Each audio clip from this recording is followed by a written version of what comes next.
ආයිබෝවන් සියලුම දෙනාට. සිහිනය කිරෑ සමස්ත ප්‍රේක්ෂක ප්‍රජාවටත් ඒ වගේම සියලුම ලෝකවාසී අපේ ආදරණීය රසික ප්‍රජාවටත් හැමෝටම නිරෝගිමත් වාසනාවන්ත බලාපොරොත්තු අලුතෙන් ඉපදිච්ච හිතේ තිබිච්ච දුක නිවිච්ච කරදර වලින් තොර වෙච්ච සුබ අනාගතයක් ප්‍රාර්ථනා කරමින් COVID-19 හෙවත් කොරෝනා වෛරසය මුළු ලෝකයටම ඉතා විශාල බලපෑමක් කරලා අවසානයේදී මේ පුංචි රට මේ අපේ පුංචි දියුණු වෙමින් පවතින හැමෝම කියන සංවර්ධනය වෙමින් පවතින එහෙම නැත්නම් ඌන සංවර්ධිත මේ මොන විදිහට කිව්වත් මේ අවස්ථාවේදී අපි මුළු ලෝකයටම විශ්වයටම ආදර්ශමත් රටක් බවට පත් වුණා. ඉතින් මේ පහුගිය කාලේ අපි හැමෝම මම හිතනවා ධනය තිබුණට මොනතරම් ජාතියෙන් උසස් වුණත් භෞතික භූගෝලීය වශයෙන් ඉතා සුන්දර රටක හිටියත් සුදු කළු ભેදය ගත්තත් මේ මොන විදිහට වෙන් වෙන්න බැලුවත් කොරෝනා වෛරසය අපි කිසි කෙනෙකුට වෙන් වෙන්න දුන්නේ නැහැ. ඔක්කොටම එක විදිහට තමයි සැලකුවේ. ඒ නිසා මේ කොරෝනා වෛරසයෙන් සිද්ධ වෙච්ච ලොකු ආපදාවන් විඳින්න වෙච්ච අයට කනගාටුව ප්‍රකාශ කරනවා වගේම හැබැයි ඒ තුල තිබිච්ච මානව කාරණා එකිනෙක ඉතා හිමීට අරන් සංශ්ලේෂණය කරලා විශ්ලේෂණය කරලා ඒව ගැන සොයා බැලුවොත් ඒ තුල තියෙන සම්පූර්ණයෙන්ම ජීවිතය යනු සබහාදාම සහ එකට එක්ව ජීවත් වීම. ඒ නිසා හිතන්න යමක් ඉතුරු කරලා ආයි නොඑන්නම යන්න කොරෝනා කියලා තමයි මට කියන්න හිතෙන්නේ. අපි අද සිහිනය කිරයි වැඩසටහනත් කාලයකට පස්සේ ඔබ ළඟට එන නිසා අලුත් වැඩසටහනක් තීරණය කළා මේ පහුගිය කාලේ වැඩිපුරම කතාබහට ලක් වෙච්ච පාර්ශව හැටියට විශේෂයෙන්ම වෛද්‍ය වෘත්තිකයෝ යුද හමුදාව ශ්‍රී ලංකා පොලිසිය ඒ වගේම මාධ්‍යවේදීන් සහ ජනතාව මේ හැමෝගෙම නියෝජනයක් හැටියට මුලින්ම වෛද්‍ය වෘත්තිකයන් කීප දෙනෙක් එක්ක වැඩසටහන පටන් ගන්න. ඒ අනුව අපි ආරාධනා කළා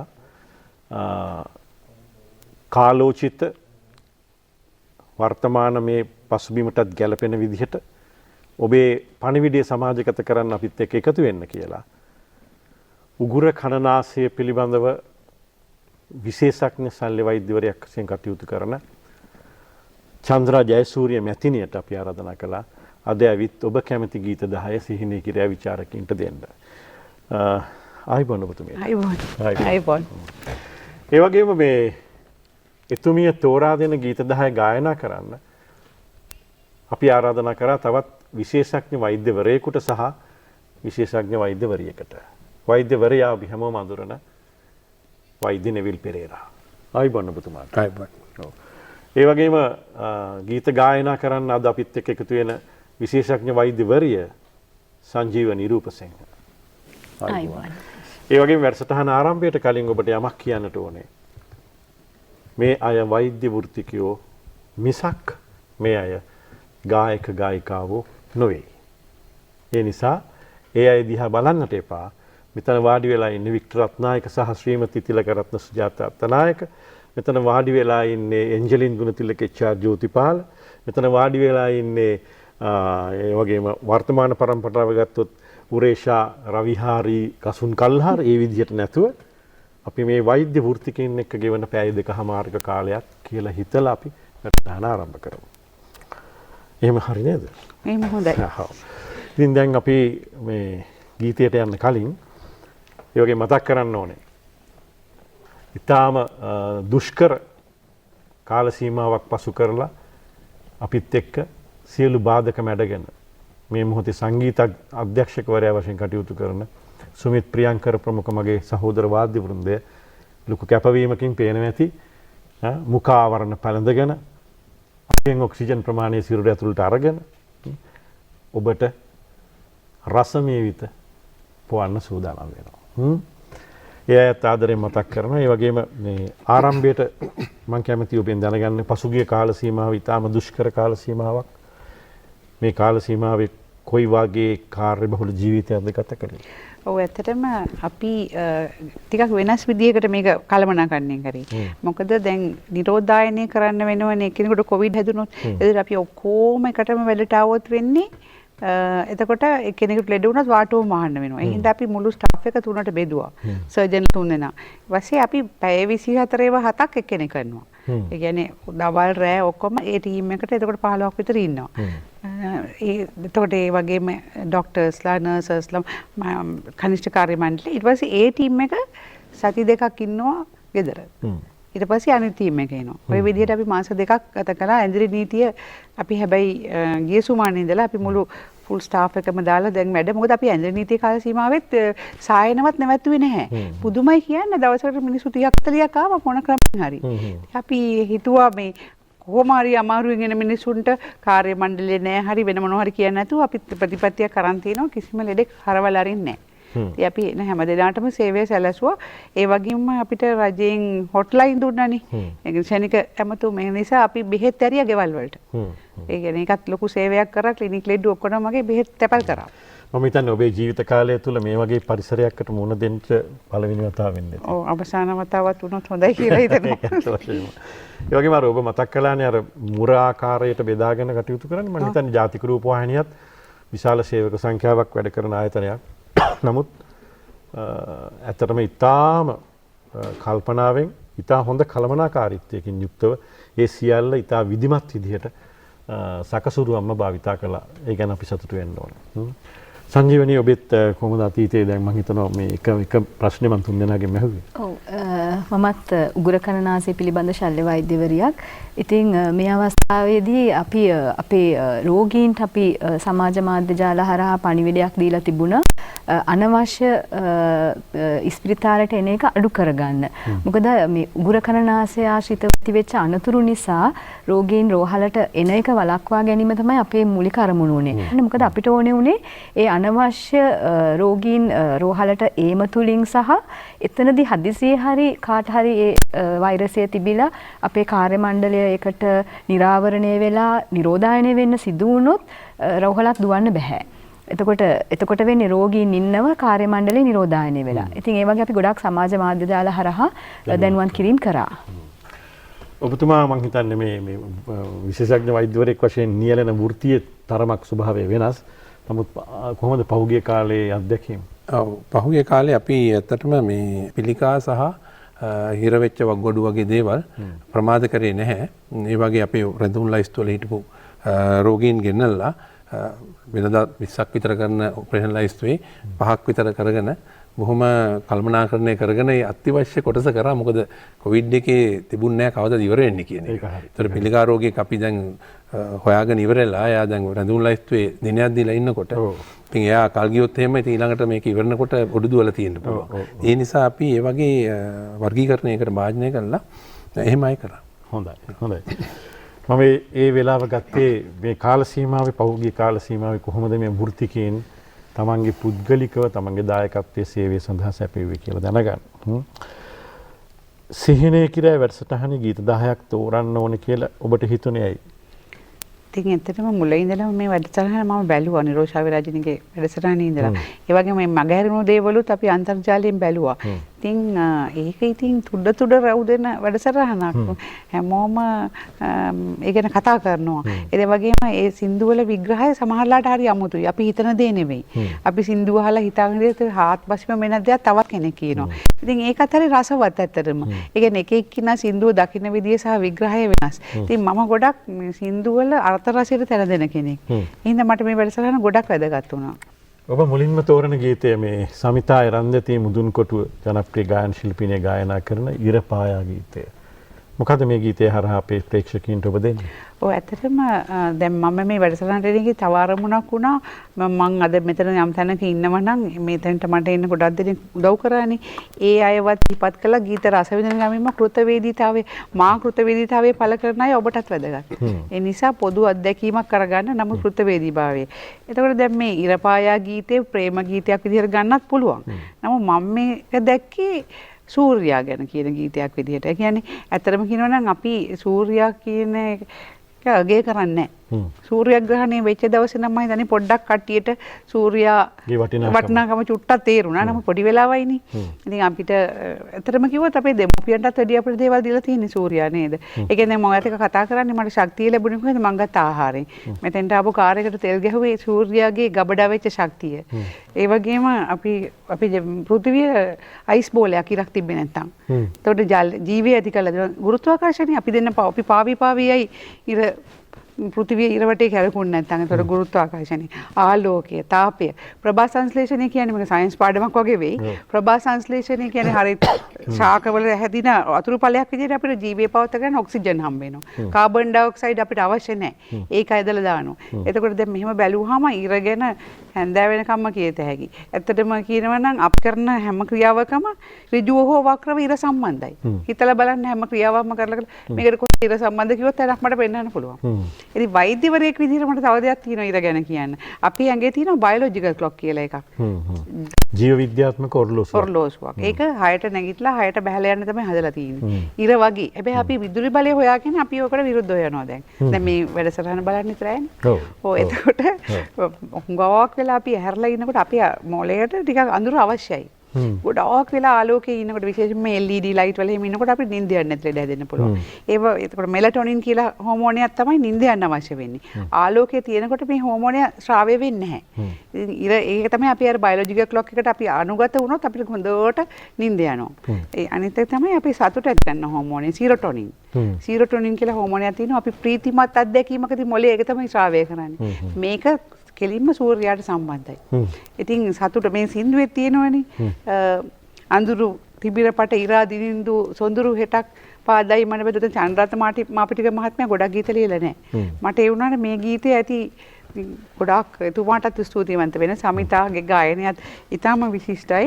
ඒ වගේම හැම ආගමකම සූර්යා අගය කරලා තිනවා.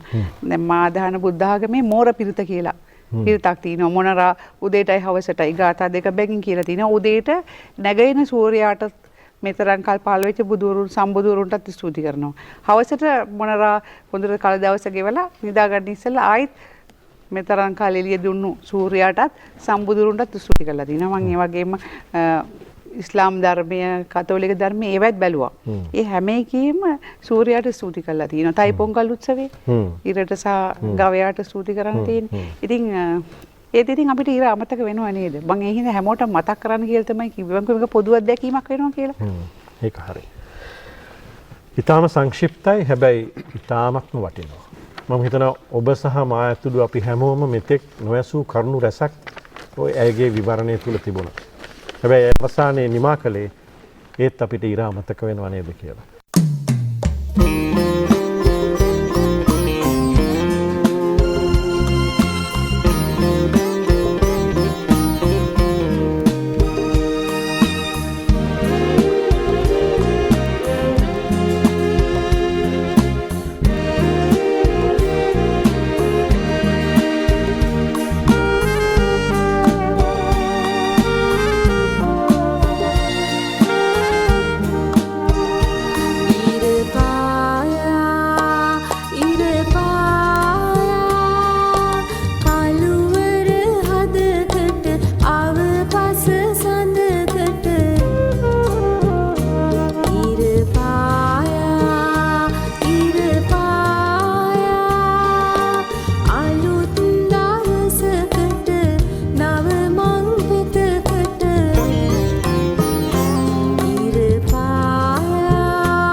ගීතය අහගෙන ඉන්නකොට මට හිතුණා ආයිත් කිව්වනම් මේ හිමීට ඉර පායා කියලා ආසයි වගේ දැනුණා. හොඳයි ඔබ වෛද්‍ය වෘත්තිකයෙක් හැටියට ඔබේ උපරිමයෙන් ඔබ ගීතය ගායනා කළා. බොහොම ස්තුතියි. ඒ වගේම මේ ඔබතුමිය අර ඔබේ මුල්ම ගීතයේ ਵਿਚාරය තුල කියපු සමහර තැන් මම ස්මරණය කරමින් තමයි මේ ගීතය වින්දේ. දැන් ඔබ කියාගෙන ඇවිත් කිව්වා මේ සතුට දැනෙන්න හෝමෝනය නිපදවන්නත් අපිට උපකාරී වෙන්නේ ඉරුගේ ආලෝකය කියලා. ඒක පොඩ්ඩක් ආයි විස්තර කරන්න. ඒකට දැන් අපි මම උදාහරණයක් කියන්නම්. මම පිටරට ගිහිල්ලා හිටියන්නේ පුහුණුවට. ඒකට ඒ දැන් සීත ඍතුවට අපිට ඉර දකින්න හම්බෙන්නේ පැය 4ක් 5ක්. ඒකට උදේ 10ට 11ට විතර ඉර පායලා 3-4 වෙනකොට බහැලා යනවා. මහාම කාලකන්ණි. අවුරුවරම කරවලා මේ දෙන්න අහන්නකෝ ඉර කොයි වෙලාවෙ දකීද කියලා අපි ඉන්නේ. එතකොට දැන් අපිට හොඳට තේරුණා මේ සීරොටොනින් නම් හොඳටම අවුල් කියලා. ඒ කියන්නේ ඒක ඉර දැක්කහම ඒක පුදුම සතුටක් තියෙනවා. අපේ නිකන් නෑදෑයෙක් යාළුවෙක් දැක්කා වගේ. ඉතින් ඒකනේ අර ඒගොල්ලෝ අර අඩුවෙන් ඇඳුම් ඇඳගෙන සන්බේදින් කියලා කරන්නේ ඒගොල්ලන්ට ඉර ලැබෙන්නේ අඩුවෙන්. අපිට වටිනාකමක් නැහැ නේ. හැමදාම පැය 12ක් ඉර එළිය හම්බෙනවනේ. ඔව් දැන් මෙහෙම කිව්වම දැන් අපේ අය පුළුවන් තරම් උත්සාහ කරන්නේ හිරේලියෙන් තමන්ගේ ඇඟ ආවරණය කරගන්නනේ. විටමින් D නැති වෙනවා. විටමින් D අපේ ජනගහනයේ 90%කට නැහැ. ඇයි ඔක්කොම ඉස්සර ඉතින් අඩුවෙන් ඇඳුම් ඇඳලා කුඹුරු කෙටුවා. ඒ වගේ අවුවේ හිටියන අවල් 12 අවුවලු හොඳම හොඳ. අවල් 12ට කවුරුවක්වත් අවුවේ නැහැනේ. හැබැයි ඉතින් මේ වෛද්‍යතුමනි දැන් ඉස්සර ඉරද දැන් ඉරද දන්නේ නැහැ. වෙනස්ද දන්නෙත් නැහැ. ඉස්සර මේ මීඩියට දැන් ඉන්න බෑනේ. නෑ අපි ඒකට හුරු වෙලා අපි කොයි දේ වුණත් කියන ඇතුලේ ඉඳලා පුරුදු වෙලා එක්ක අපි වාහන ඇතුලේ නැත්නම් ගෙවල් ඇතුලේ. ඉතින් දැන් අපි විටමින් D දෙනවා මිනිසුන්ට පෙති වශයෙන්. නමුත් ඉතින් ඒ වගේම සමහර වෛද්‍යවරු කියනවා පුළුවන් නම් හොඳ දවල් මධ්‍යහ්නයේ අවුවට පැයක් දෙකක් නිරාවරණය වෙන්න කියලා. දැන් මේ කොරෝනා වදුර ආපු කාලෙත් මුල් කාලේ මතවාදයක් ගියා නේද මේ වෛද්‍යතුමනි දැන් මේ හිරු එළියට නිරාවරණය වෙච්ච රටක් නිසා අපිට ඒකේ අමතර වාසියක් තියෙනවා කියලා. ඔව් ඒක තමයි. ඒ අර හිරු එළියට නිරාවරණය වෙච්ච සමකයාසන්න රටවල් වල පැතිර යාම සහ ඒකෙන් සිදුවන මරණ සංඛ්‍යාවේ අඩුවක් තිබුණා මුල් කාලේ. දැනටත් එහෙමමයි. ඒක එක සාධකයක් හැටියට ඉර එළිය වෙන්න පුළුවන් කියලා. මොකද ඉර එළිය කියන එක වෛරස් විනාශ කරන්න විෂ බීජ විනාශ කරන්න වෙන ප්‍රබල දෙයක්. ඉතින් එහෙම මතයක් තිබුණා. නමුත් ඒක ඉතින් විද්‍යාත්මකව ඔප්පු කළා නැහැ තාම. කොහොම හරි ඔබ මුලින්ම අපිට ගෙනවිත් තිලින කරපු ගීතය හරහා වෙන කිසිම අයෙක් නොදුටු මානයකට ඔබ ගියේ. මේ ඉරපායා ගීතය තුල ඇය ග්‍රහණය කරගත්තේ ඉර කියන අපිට ඇහැට පේනේ අතින් අල්ලන්න කවදාවත් බැරි වෙච්ච සහ මම දන්නේ හෙටත් එහෙම වෙයිද කියලා ළඟට කිට්ටු වෙන්න බැරි මහා ප්‍රභාවය වැඩිම තාරකාවක් ගැන තමයි අය කතා කළේ. ඔබ එහෙම කතා කළා අපිට මේ සතුට දනවන හෝමෝනේ පවා හිරු එළිය දීපු හින්දා මම හිතනවා හෙට ඉඳලා ටිකක් වැඩිපුර දුක දැනෙන වෙලාවට එළියට වෙලා හිටියම හොඳයි. ඇත්තමයි. හොඳයි. ටිකක් සතුටක් දැනෙයි නේද? ඔව්. ෆොටෝതെරපි කියලා ඉර එළිය විෂාදයේ තියෙන අයට ප්‍රතිකාරයක් විදිහට පාවිච්චි කරනවා. එහෙමද? ඔව්. දෙවෙනි ගීතේ බොහොම අපූර්ව ගීතයක්. මුනිසිරිපා සිඹිමිනින්නේ සමනල ගල පෙදෙසින්නේ. මදුලඟයි මේ එන්නේ මගේ පුතා නැලවෙන්නේ.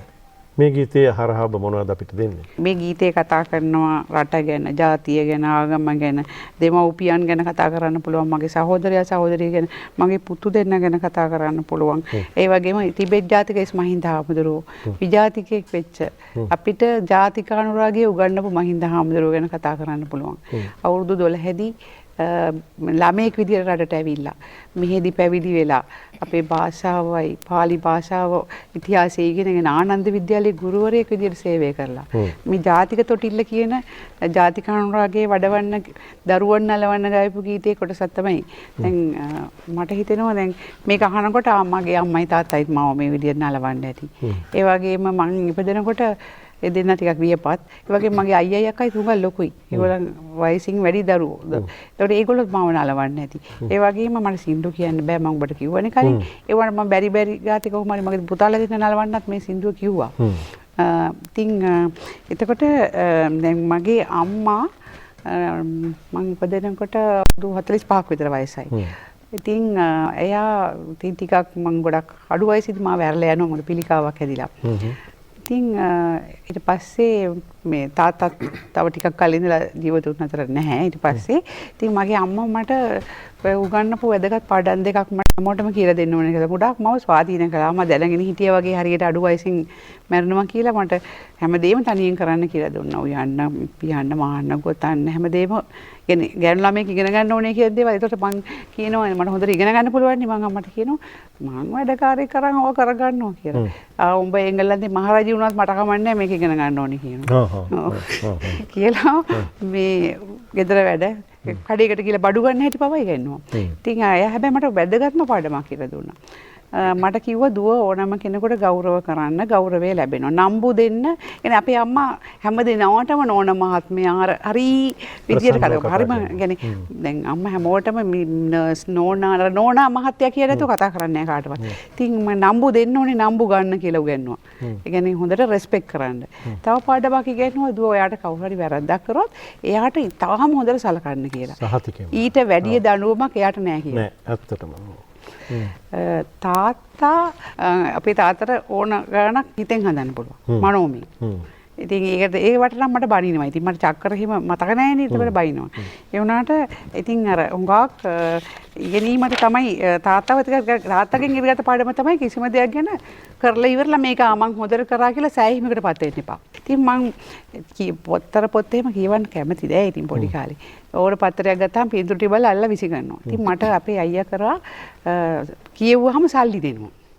ඔය කියන්නේ පත්‍රයක් කියවුවාම හන්දෑවට ප්‍රශ්නයක් අහනවා. දිනමින පත්‍රේ ගන්නවා. හන්දෑවට චූටි දැන්වීමකින් හරි ප්‍රශ්නයක් අහනවා. 7-10 දෙන්නේ උත්තරේ දුන්නොත්. එතකොට මුල්ලේ ඉඳලා අගට පත්‍රේ කියවන්න ඕනේ. කොහෙන් අහයි දන්නේ 7-10ක් කියන්නේ දවසක් ජීවත් වෙන්න පුළුවන් මුදලක්.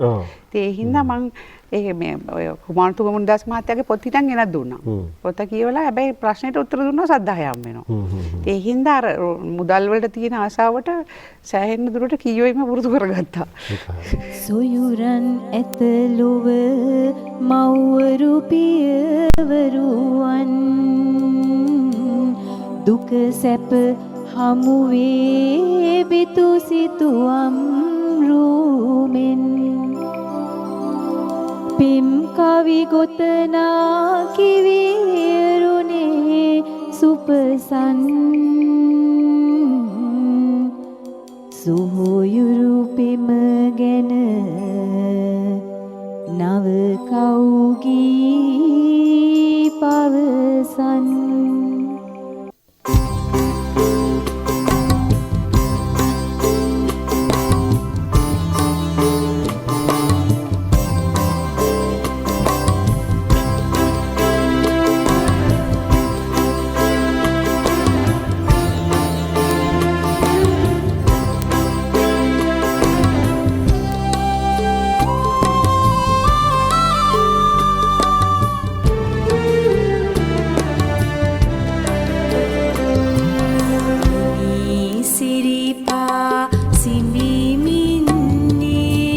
සමනොල ගිර පෙදෙසින්නේ මනසුලඟයි මේ එන්නේ මගේ පුතා නැලවෙන්නේ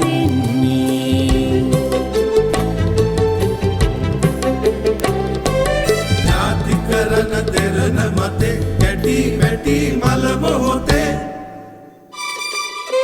ඥාති කරන දෙරණ මතේ කැටි වැටි මල මොහොතේ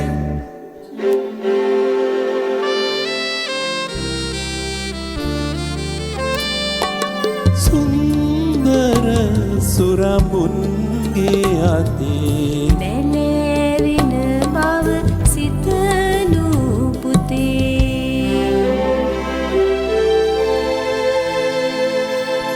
නිදහස් හිරු දෙවියනවා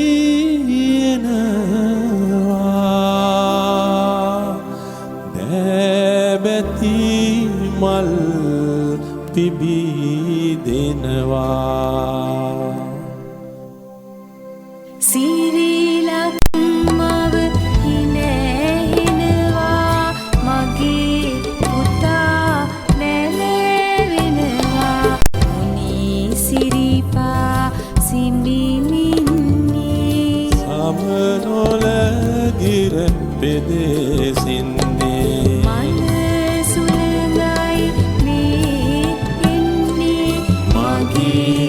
පුතා නැරෙන්නේ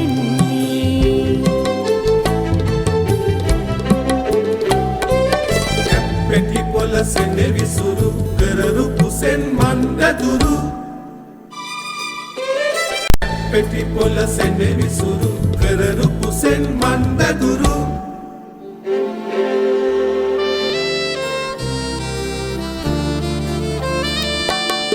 අවිරුවිකුම් පෑයුරු නුඹට පුතේ වේමියුරු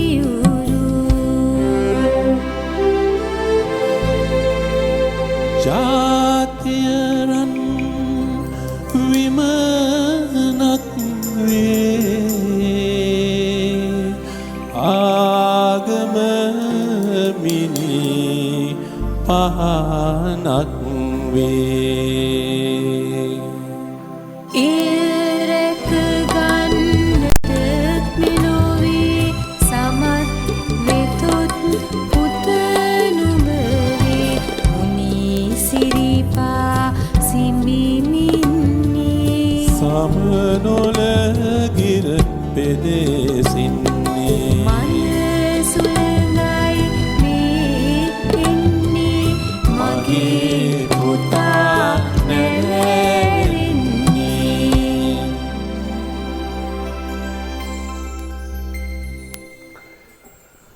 ඇත්තටම මේ ඒ ගීතය ඒ ඔබ දීපු අර්ථ විචාරයත් එක්ක හැමෝටම පොදු අත්දැකීමක් කරගන්න පුළුවන්. ඒ වගේ මේ ගීතය ඇහෙනකොට ඒ දැනෙන දේශානුරාගය සහ දැනෙන ඒ අභිමානය දරුවෙකුට පුංචි කාලේ ඉඳලම දෙන්න පුළුවන් නම් ඒක තමයි මම හිතන්නේ රටක ජාතියක් හැටියට ආයෝජනය කරන්න පුළුවන් හොඳම වත්කම. අම්මලාට තමයි කරන්න පුළුවන් ඒක. සාහිතිකම. ඔව්. යද අපේ අම්මා ජීවිතුන් අතර නැහැ. නමුත් මම වැඩසටහන් ගණනාවක මේක කියලා තියෙනවා. අද කියන්නේත් ඇයට උපහාර පිණිස. මොකද ඇය මට අනේකවත් වාරේ කියලා තියෙනවා. ඔය සින්දුව ඇහෙනකොට ඔය ගීතය ඇහෙනකොට ගුවන්විදුලියේ ඔන්න ඕක කියලා තමයි මම ඔයාව නැළුවේ කියලා. මං කිව්වේ මාත අමාරුවෙන් කියාගත්තා කියලා. ඇත්තටම ඔව්.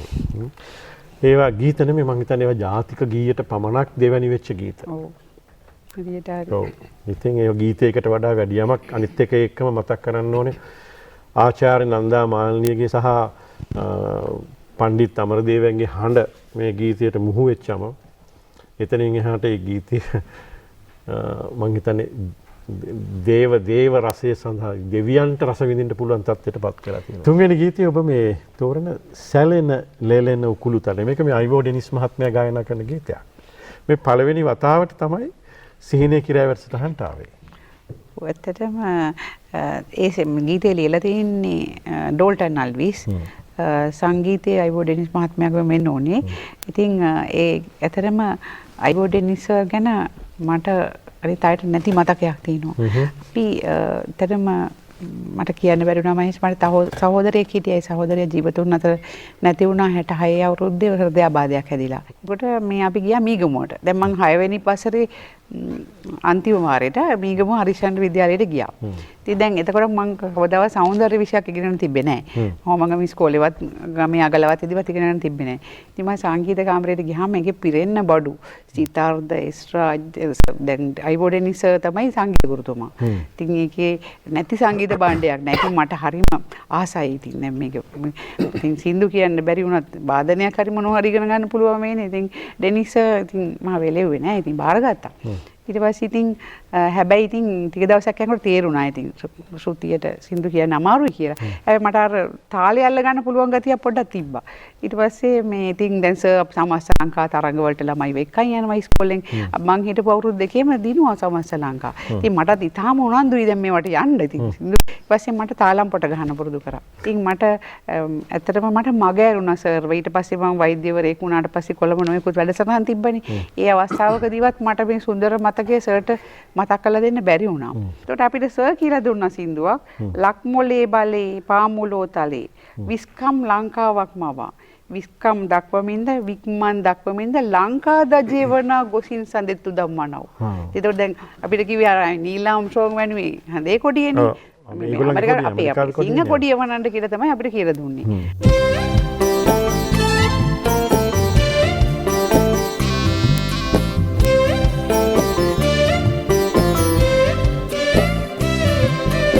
සැලින ලෙලෙන උකුළු තලි ලිඳට යනෙන වතුරු කලි කළ මහපින පෙනෙන වෙලේ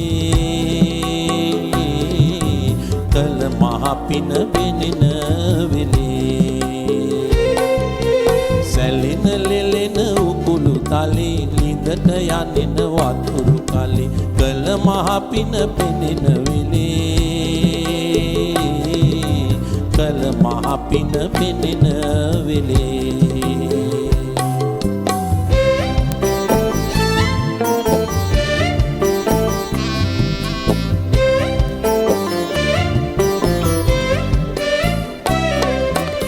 ඇහැල ගහෙන් පායන සඳ ලඳුනි මටයි විහිළු කළේ ඇහැල ගහෙන් පායන සඳ ලඳුනි මටයි විහිළු කළේ ලඳුනි මටයි විහිළු කළේ නාඹර මැණිකේ නාඹර මැණිකේ මැණිකේ නාමල් මැණිකේ සැලින ලෙලෙන උකුළු තලි ලිඳට යනෙන වතුරු කලි කළ මහපින පෙනෙන වෙලේ කළ මහපින පෙනෙන වෙලේ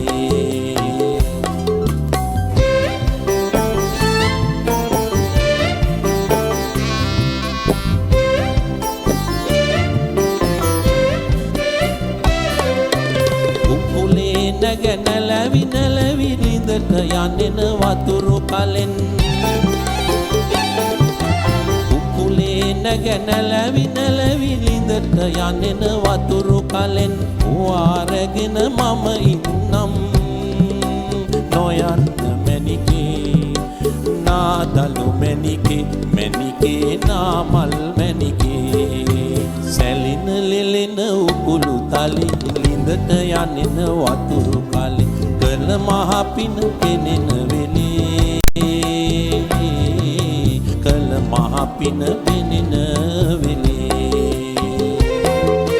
සැලින ලෙලෙන උකුළු තලි ලිඳට යනෙන වතුරු කලි කළ මහපින පෙනෙන වෙලේ කළ මහපින පෙනෙන වෙලේ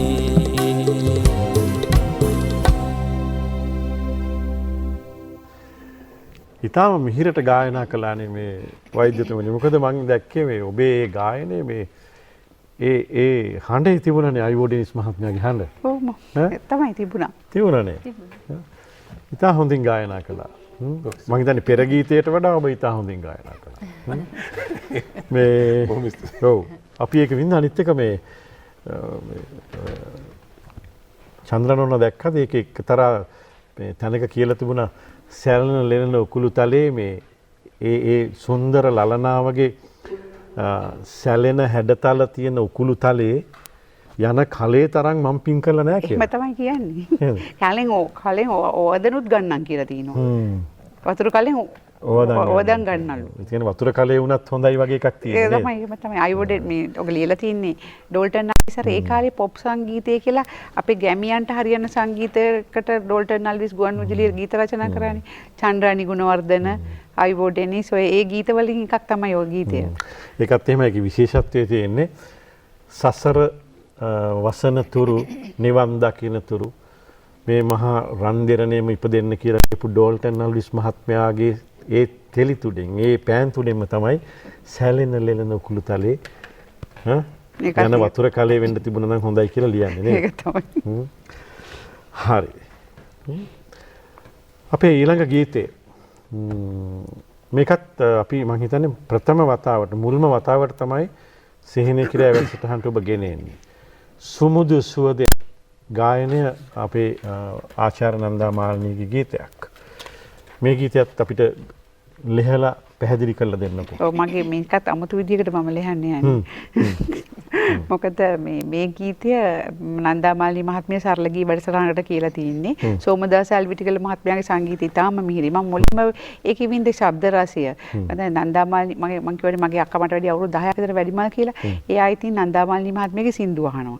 එතකොට මට අර මට ඔබතුමා කිව්වනේ මට කනට ටිකක් ශ්‍රුතිය දැනෙන ගතිය තියෙනවා. ඉතින් මට මේක පුංචි කාලේ ඇහුවාම හිතුණා මාර ලස්සන සින්දුවක් නේ කියලා. ඉතින් මම ඒ හින්දා ඒක වචන ටිකක් කටපාඩම් කරලා කියන්න බැරි වුණත් රස වින්දා.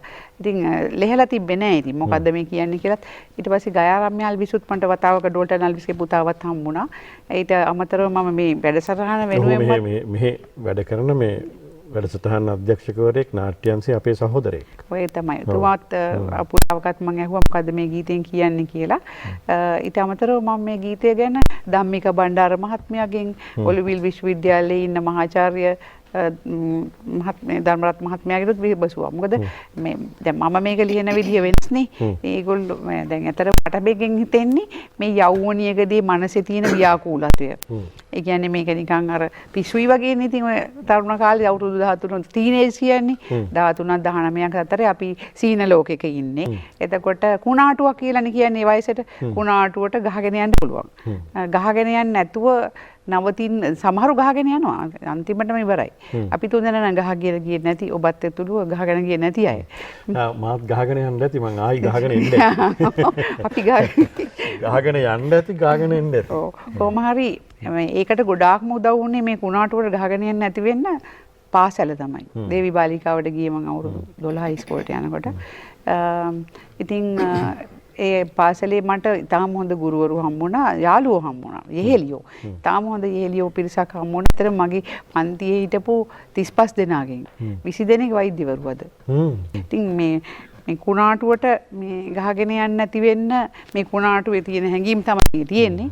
ඉතින් මට ගුරුවරුන් පාසල මගේ යෙහෙලියන් කෘතවේදීතාව හැමෝටම පොදු අත්දැකීමක් නෙමේ කුණාටු වයස කියන එක. ඉතින් දෙමව්පියන්ටත් අපි කියන්නේ අර ආශ්‍රය කරන අය ගොඩක් බලපානවා. කුණාටුවට ගහගෙන යනවද නැද්ද? මේ කුණාටුවට කෙසේ වෙතත් පොඩි හුලංවත් වැදුනේ නැද්ද? නෑ. ඒ කාලේ වැදුන්නේ නෑ. ඉස්කෝලෙන් දුන්නෙම නෑ හුලඟක් වදින්න. ආවරණය කළා. ඔව්. හුලඟක් වැදුන්නේ නැතුණාම වැඩක් නෑ වගේ දැනුන්නේ නැද්ද? නැහැ ගාණක් නැහැ ඉතින් ප්‍රශ්නයක් වුණේ නැහැ. පාඩමටම හිත යොමු කරේ. අපි එකපාරෙන් ඉතින් විශ්වවිද්‍යාලය යන්න ඕනේ කියන තව දෙයක් කළා ඉස්කෝලෙන්. ඉස්කෝලේට යනකොට හැම අවුරුද්දේම විශ්වවිද්‍යාලයට ගිය ළමයි ටික ගෙනල්ලා උපහාර උල්ලක් තියෙනවා. ප්‍රින්සිපල්. ඒතර උත්තේජනයක් අන්න ඒගොල්ලන් ළමයි සාරි ඇඳලා එන්න ඕනේ. එතකොට අපි ඒගොල්ලන්ගේ ස්ටේජ් එකට නංගලා අපි පොඩි උන් ගිහලා මල් මාලා දාන්න ඕනේ. මේ දැන් කැම්පස් ගියේ ඔක්කොම ළමයි ආපහු ඉස්කෝලේට ගෙන්නනවා. ඒගොල්ලන්ට උපහාර කරන්න පොඩි ළමයි යවනවා. ඉතින් අර ඒකේ දැන් මටත් ඉතින් මෙහෙම මල් මාලයක් යන්න පුළුවන් නම් කියලා එම හිතෙටමනේ. ඒක හොඳයි. ඔව් අනිත් එක හවුස් තුනේ දැන් 800 3ට බෙදුවම 200 ගානයිනේ එක හවුස් එකකට ඉන්නේ. ඒතකොට දැන් තරගයක් තියෙනකොට නාට්‍යයක් පෙන්වනවා නම් අපේ ප්‍රින්සිපල් ওই 200 ගානටම මොනවා හරි අඩු ගන්න 100ක්වත් සම්බන්ධ කරගන්නවා. හැබැයි එතකොට දින කේක් එකක් හම්බ වෙනවනේ ඒ කාලේ. කේක් එක කපනවා 200ට. ඒතකොට දැන් උඩ බැලුවම අහසත් පේනවා ඒකෙන්. කමක් නැහැ. නේද? ඒ වුණාට කේක් කෑල්ලට වැඩි වටිනවනේ. ඒ කාලේ කේක් නැහනේ. සිරිමාම මැතිණියගේ ආණ්ඩුව කාලේදී කේක් තිබ්බේ. ආස පේන කෑල්ලකුත් වටිනවා. වටිනවා ඒක හරි.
මිහිර ගීතයක්.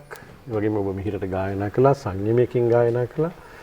ඒකත් ඇත්තටම එහෙම සංයමයකින්ම ගයන්න ඕන ගීතයක් සංයමනේ. ඒ හඬේ මම හිතන්නේ නන්දාමාලිනියගේ හඬටම ගැලපෙන විදිහට ඒ තනුව යොදලා ඔබේ ਵਿਚාරයත් එක්ක අපි රස වින්දේ. ඒත් එක්කම මතක් කිරීමක් කරන්න ඕනේ ලබන සතියේ වැඩසටහනට. ලබන ඉරිදා කියන්නේ 14 වෙනිදා වැඩසටහනේ ගීත ਵਿਚාරය කරන්න ඔහු කැමති ගීත 10ක් අරගෙන අපිත් එක්ක මේ මැදිරියට එන්නේ ආචාර්ය රෝහණ වීරසිංහ. නිසා එදා දවසෙත් වැඩසටහන බලන්න ඔබේ වටිනා කාලය වෙන් කරගන්න කියලා තමයි මම මේ පණිවිඩය ඔබට දෙන්නේ. සිහිනය කිරේ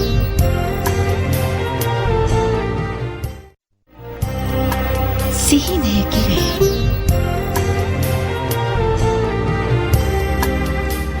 අද අපේ ගීත තෝරන්නේ අපිත් එක්ක එකතු වෙලා ඉන්න විශේෂඥ වෛද්‍ය චන්ද්‍රා ජයසූරිය. එතුමිය අපිට දෙන 5 වෙනි ගීතය. ඊටාම ජනප්‍රිය මිහිරි ගීතයක්. ඒ වගේම අහිංසක ප්‍රාර්ථනාවක්. ඔව්. ලොව නිසස්සල වී නවතින මොහොතේ යටිහිත් මතු කොට සිනාසලා නේද? ඔව්. ලෝකයා නෙත්මානන කලාපීමු තරහ වෙලා. ඔව්. ඇයි මේ ගීතයට ඔබ මේ තරම්ම කැමතියි? මේක ඉතින් අත්දැකීමක්ම නම් කියලා නෙවෙයි අත්දැකීමක් කියලා නෙවෙයි ඔබ හිතුවා නේද මම එහෙම ඒ මම හයි කියලා බය වුණා මේ බය වෙලා කලින්ම පැනලම කිව්වේ මට තේරුණා ඒක. මේ ඇත්තටම නිරංජලා සරෝජිනී මහත්මිය දැන් ගීත ගායනා කරන්නෙත් නැහැනේ. එතුමිය තාම විශිෂ්ට ලෙස ගායනා කරපු ගීත තියෙනවා.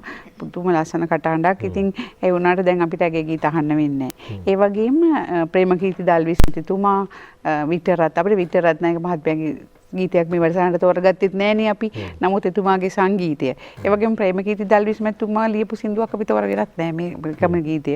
ඉතින් ඒ හින්දා ඒ තුන්දෙනාම අගය කරන්න ඕනේ. මොකද ඒ අය රස ගුලාවල් අපිට ඇත්තටම කියනවා නම් අපි අද මෙතන ඉන්නේ රස වින්දනයක් තියෙන හින්දා. ඒතකොට අපේ නිසි වයසේදී අපිට එයාගේ ඇසුර ළඟට ආශ්‍රය කරන්න ලැබිලා නෙමෙයි. ලැබුණා. හැබැයි පසු කාලෙක මට නිරංජලා සරෝජිනී මහත්මිය ආශ්‍රය කරන්න ලැබුණා. ඒ අබේවර්ධන බාලසූරිය මහත්මිය ආසනීප වුණානේ. ඉස්සෙල්ලම කටහඬ දවල්ටත් රැටත් වැඩියෙන්ම ඩේටා දෙන SLT 4G අපි අගයන්නේ ඔබවයි. එතකොට මම වෙලෙම දැනගත්තා එතුමාට මේ මෝටර් නියුරෝන් ඩිසීස් කියන රෝගය තියෙනවා. ගීත ගායනයේ හැකියාව නැති වෙයි. පස්සේ ශ්වසන අපහසුතාව පවා ගිලීමේ අපහසුතාව ඇති වෙයි කියලා. ඉතින් මම මේ බ්‍රේකින් නිවුස් කියලා දැන් ඕගොල්ලෝ දාන්නේ වෙන එකක් නේ. අපිට තියෙන බ්‍රේකින් නිවුස්. ඔව් අපිට අපි ඕගොල්ලෝ ඉතින් ප්ලේන් එකක් කඩා වැටෙනකොට අර මේ බ්‍රේකින් නිවුස් කියලා අහනවනේ. අපේ බ්‍රේකින් නිවුස් එහෙම නෙමෙයි. අපි කනගාටුදායක ප්‍රවෘත්ති රෝගීන්ට කොහොමද ඉදිරිපත් කරන්නේ? ඒක බ්‍රේකින් නිවුස් එකක්. ඒක ඉතින් එක පාටම නිකන් මේ ගාලා කියන්න බෑනේ. ඒක ඉතින් පුද්ගලික තැනකට අඬ ගහලා රෝගී ගැන පොඩ්ඩක් කියලා දීලා ඒක හැබැයි හරිම අමිහිරි අත්දැකීමක්. ඔබතුමා ඔබ දෙපළත් එකක වෙනවනේ බ්‍රේකින් නිවුස් හරිම අමිහිරි බ්‍රේකින් බ්‍රෑඩ් නිවුස් කියලා කියන්නේ. ඒකට අපිට වෙනම පුහුණුවක් දෙනවා. ඇත්තටම ඉගෙන ගන්න කාලේ ඉඳන්ම ඒක BBN එකක්. ඔව් ඒක බ්‍රේකින් බෑඩ් කොහොමද බ්‍රේකින් බෑඩ් නිවුස්. ඔව් ඉතින් ඒක ඇත්තට හොඳ අත්දැකීමක් වෙන්නේ නැහැ. අපිට උගන්ලා තියෙන්නේ ඒකට මේ මේවා කීයක් විතර වෛද්‍ය නෙවිල් මේ වෙනකොට දීලා තියෙනවා. ගණන් කරන්න බෑනේ. විශාල ප්‍රමාණයක්. ඒ කියන්නේ ඇත්තටම පිළිකා රෝගීන් විශේෂයෙන්ම ගත්තොත් එහෙම එයාට පිළිකාවක් තියෙනවා කියන එක අපිට එදිනදා ජීවිතේ කොටසක්. ඒක සනීප ගන්නත් පුළුවන් වෙන්න පුළුවන්. ඒකේ හොඳ නරක පැති දෙක සමතුලිත කරලා ඉවරලා හරියට රෝගියා සහ එයාගේ අවට ඉන්න ඊට වැඩිය වික්ෂිප්ත වෙලා ඉන්නේ, කම්පන වෙලා ඉන්නේ. ඒක කියන එකත් එක්තරා විදිහක කලාවක් කියලා තමයි අපි ඉගෙන ගන්න. හැබැයි ඔක කියන විදිහ වෛද්‍යතුමනි එක එක්කෙනාට වෙනස් නේද? ඔව්. දැන් වර්තමානයේ අපි අහලා තියෙනවා මේ අපේ සාමාන්‍ය ජනතාව අතර ගැවසෙනකොට මේ ගෙදර අය කියන පුදුම දොස්තර මහත්තයෙක් තමයි ඒක මූණටම කිව්වා කියලා. සමහර දැන් ජ්‍යොතිෂ්‍ය වේදීන් ළඟට ගිහිල්ලා වෙලාව අපි ඔය මේ අපි කියන්නේ වෙලාව බලන්න යනවා කියලා. වේලපත් කඩේ බලන්න යනවා කියලා. ඒගොල්ලොත් සමහරව ඇවිල්ලා ඒගොල්ලෝ කෙලින්ම කියනවා නම් හොඳයි වගේ නිකන්. හැබැයි දොස්තර මහත්තයා කෙලින්ම ලෙඩේ කිව්වම ඒක එච්චර හොඳ නෑ. හැබැයි දැන් ඒක ඔබ කියන විදිහට හිත රිදෙන්නේ නැති වෙන්න කියන්න ඕනේ. වෙනම තැනකට අඬ ගහන්න ඕනේ, පුටුවක් දෙන්න ඕනේ. මමත් වෛද්‍යවරියත් ඉඳ ගන්න ඕනේ. පුළුවන් නම් පවුලේ කෙනෙක්. දැන් පවුලේ ඔය කියන විදිහට මම නිකන් කියන්නේ මේ චන්ද්‍රනෝන අදිසි හරි මට දොස්තර මහත්තයෙක් වැඩිය උනට වැඩි කරුණාවෙන් කතා කරලා වාඩි වෙන්න කිව්වොත් මම ටිකක් කලබල බ්‍රේකින් BBN BBN එකක්ද කියලා නේ. ඉතින් අපි දැන් බෝඩ් රවුන්ඩ් එකේදී කතා කරන්නේ නැහැ. අපි කියනවා නෑ දැයින්ටත් එන්න කියන්න කියලා. ලෙඩාය එක නෙමෙයි ගොඩක් වෙලාවට ඉස්සෙල්ලා කතා කරන්නේ නෑ ඊට. කියනවා මේ පවුලේ කීප දෙනෙක් කඩ ගහගෙන ඉන්න කියලා. ගොඩක් අය කියනවා ලෙඩාට කියන්න එපා කියලා. Breaking bad news. ඉතින් මම නිරංජලාට කතා කරලා මේ කිව්වා මෙහෙම දෙයක් අනාගතයේදී වෙන්න පුළුවන්.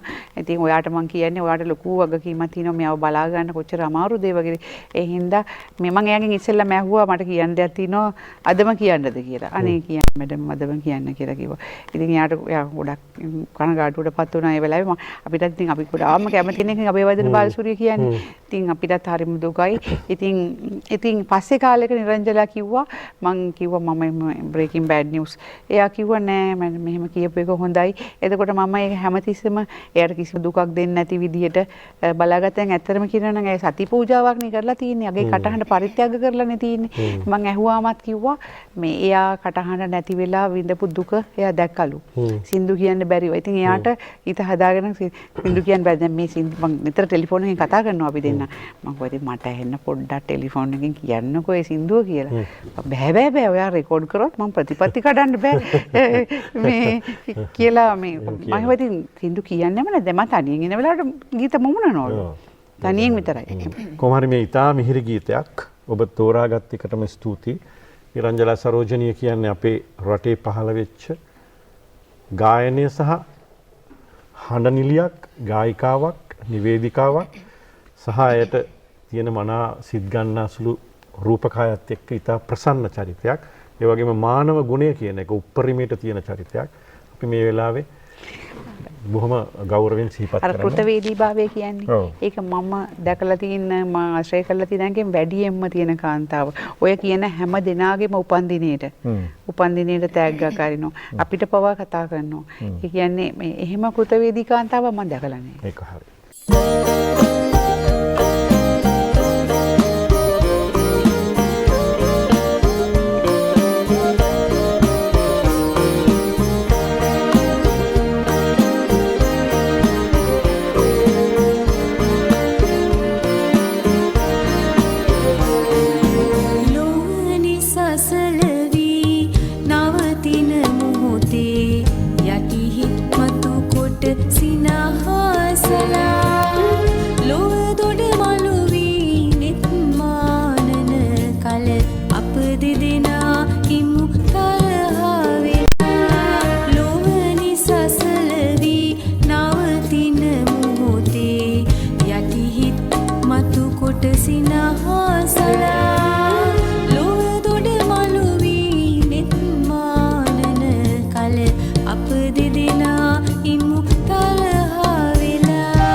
කියම් බොහොම රහට තමන්ගේ කරගෙන ගායනා කළා නේද? ඔව්. එහෙම ගයන්න බෑනේ එහෙම අත්දැකීම් නැතුව. එයාට සංයෝනී නෝනට තිබිලා නැද්ද එහෙම නිකන් පුංචි හුලඟක් හමපු අත්දැකීම් එහෙම? පළවෙනි හුලගෙන්ම ගහගෙන ගිහින් නතර වුණා. පළවෙනි හුලඟම කුණාටුවක් වුණා. පළවෙනි හුලගම කුණාටුවක් වෙලා නතර වුණා. එතන තමයි දැනටත් නතර වෙලා ඉන්නේ. ඔව්. තාම හමනවා. තාම හමනවා. ඒක තමයි. හොඳයි. හොඳයි උත්තරේ නේද? තව මේ නිරංජලා ඉතින් මගේ ළඟට නිතරම එනවනේ මම අර නිරංජලාගේ සින්දුවක් තියෙනවා වික්ටරුත් එක්ක කියන්න මගේ සුදු පුංචි කුමාරිය මා හමුවන්නට මෙහි ආකාරිය කියලා. ඉතින් ඕක මම දැන් කාර් එකේ යනකොට අහගෙන ආවා. ඒතකොට නිරංජලා පිටරට ඉඳලා ඇවිල්ලා මට මං කිව්වේ තෑග්ගකුත් අරගෙන ඇවිල්ලා. මං ආපු ගමන්ම කිව්වා කියන්න මගේ සුදු පුංචි කුමාරිය මා හමුවන්නට මෙහි ආකාරිය කියලා. පරණ සින්දුවනේ. නිරංජලාට හරි පුදුමයි. මං කිව්වා මේ දැන් අහගෙන ආවේ ඔයා දෙයි කියලා දන්නෙත් නැහැ. මේ ඒක මොන යා පිටරට ගිහිල්ලා ඇවිල්ලා මාව හම්බෙන්න ඇවිල්ලා තිබුණේ. ඉතින් මේ අර මං කිව්වේ කෘතවේදී භාවයේ පිටරට ගමනේදීත් මාව මතක් වුණාලු. ඒක හරි. ඊළඟ ගීතය මේ යුග ගීතයක් ඉතාමත්ම ජනප්‍රිය වෙච්ච ගීතයක් අපි මේ මෑත කාලේ රස විඳපු කරුණාරත්න දියුල්ගනේ මහත්මයා සහ නිරෝෂා විරාජිනී මහත්මිය ගායනා කරන ගීතය මේ සත්මහලින් බැසෙන්නම් නේද ඔබ මා හමු වෙනවා නම් නේද පිළිගන්නවා නම් ආදරයේ පියකට පෙළ පාර කියාවි. ඒක නම් අත්දැකීමක්. එහෙමද? ඔව්. අනේ කියන්න.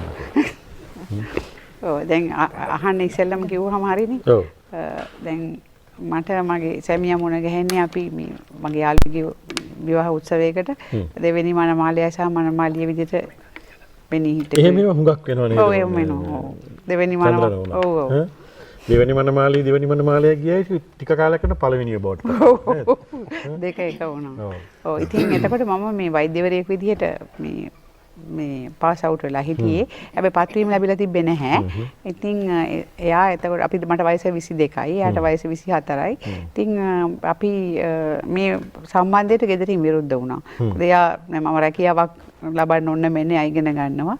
ඉතින් දැන් ඒ කාලේ එහෙමනේ ඕන එකකට විරුද්ධ වෙන එකනේ. ප්‍රේම සම්බන්ධතාවලට විරුද්ධ වෙනවා. ඒක තමයි ඒක ඒ හැටි එහෙම තමයි. ඉතින් කියන්නේ හේතුවක් ඕනේ නැහැ මොකක් හරි ඒගොල්ලෝ හදා ගන්නවා. ඉස්සෙල්ලාම වෙන්නේ විරුද්ධ වෙන එක. ඊට පස්සේ ඒකට හේතුවක් හදා ගන්නවා. ඔය ඉතින් දැන් විරුද්ධ වුණා. ඔව් එහෙම තමයි. දැන් අපේ ගෙදරින් විරුද්ධ වුණ හින්දා මගේ සැමියාගේ පැත්තට විරුද්ධ වුණා. ඔය ඉතින් ඔබේ පානං අපිට. ඔව් නේ. ඒකට ඒගොල්ලන්ට විරුද්ධ වෙන හේතුවක් තිබුණෙත් නැහැ. ඒගොල්ලෝත් විරුද්ධ වුණා. රජ කාලේ එහෙම වුණා නම් ඔක යුද්ධයක් නේ. ඔව්. නේද? ඔව් ඒක තමයි. ඒ වුණාට ඉතින් අපි දැන් තීරණයක් ගත්තා. අපි ඉතින් දැන් මගේ මේ මම ඊටාම මේ වර්ණනා කරන මගේ අයියා අක්කා ඒගොල්ලන්ගේ හිත රිද්දලා ඉතින් අපි අපේ තීරණය ගත්තා. ඉතින් මේක ඉතින් ඊට පස්සේ 3 මාසෙක විතර විවාහ වුණා හම්බ වෙලා. 3 මාසෙක ඔව් 3 මාසෙක විතර විවාහ වුණා. මොකද හැමෝම විරුද්ධ වෙච්ච හින්දා. නැත්තම් සමහරවිට තාමත් නැහැ. ඔව් නෑ. එහෙමනේ ඉතින් දැන් ඊට පස්සේ ඉතින් කිසිම පසුතැවිල්ලක් නැහැ ගත තීරණය ගැන. මොකද වෛද්‍යවරියක් එක්ක ජීවත් වෙන්න හරිම අමාරුයි. මේක අපිට කියන්නේ වෛද්‍යවරියක් එක්ක විතරද අමාරුයි. ගෑනු ඔක්කොම එක අමාරුයි. වෛද්‍යවරියක් එක්ක විශේෂයෙන් අමාරුයි. මොකද අපිට නිවාඩු දවස් නැහැ. දැන් නෙවිල් විවාහ වෙලා ඉන්නෙත් වෛද්‍යවරියක් එක්ක. ඔව්. පේනවනේ බැලුවම. ඔව් එතකොට මේ විතරම බොහොම කල්පනාවෙන් තමයි ඉන්නේ. නේද? බොහොම සාවධානව අහුම්කම් දෙනවා විතරයි වැඩි කියන්නේ නැහැ. ඉතින් මේ පොඩි රසකතාවක් කියන්නද? එද කියන්නකෝ. මේක මේ වැඩසටහනට අදාළ නැති වුණාට මේ අර අහුම්කම් දීම සහ බිරිඳගේ කතාව මේ එක්තරා මේ තාපසුන්නාන්සේ කෙනෙක් ළඟට යනවා මේ සාමාන්‍යයෙන් පුද්ගලයෙක් ගිහිල්ලා ආයාචනාවන් කෙටියෙන් කියන්නම් ආයාචනා කරනවා අනේ තාපසුන්නාන්සේ අවසරයි ඔබ වහන්සේට පුළුවන් නම් මගේ එක වැරද්දක් පෙන්වලා දෙන්න නැත්නම් මගේ වැරදි පෙන්වලා දෙන්න මට ඒව හදාගන්න කියලා. ඔබ කොහේ ඉඳලාද ආවේ? එතකොට කියනවා දඹදිව විශාලා මහනුවර ඈත මේ යොදුන් ගානක් ගෙවාගෙන. ඇයි ඔබ මෙහි ආවේ? ඔබ අපරාධයක් කරගෙන තියෙනවා. ඔබට ඕක ගෙදරදී කරගන්න පුළුවන්. එහෙම කොහොමද තාපසුන්නාන්සේ? ඔබ ඔබේ බිරිඳට එක වැරද්දක් පෙන්නලා දෙන්න. එතකොට ඔබේ බිරිඳ ඔබේ සියලු වැරදි පෙන්නලා දෙන්න. හරිනේ? ඔව්. දැන් ඔබ කියපු කතාවත් එක්ක හරි.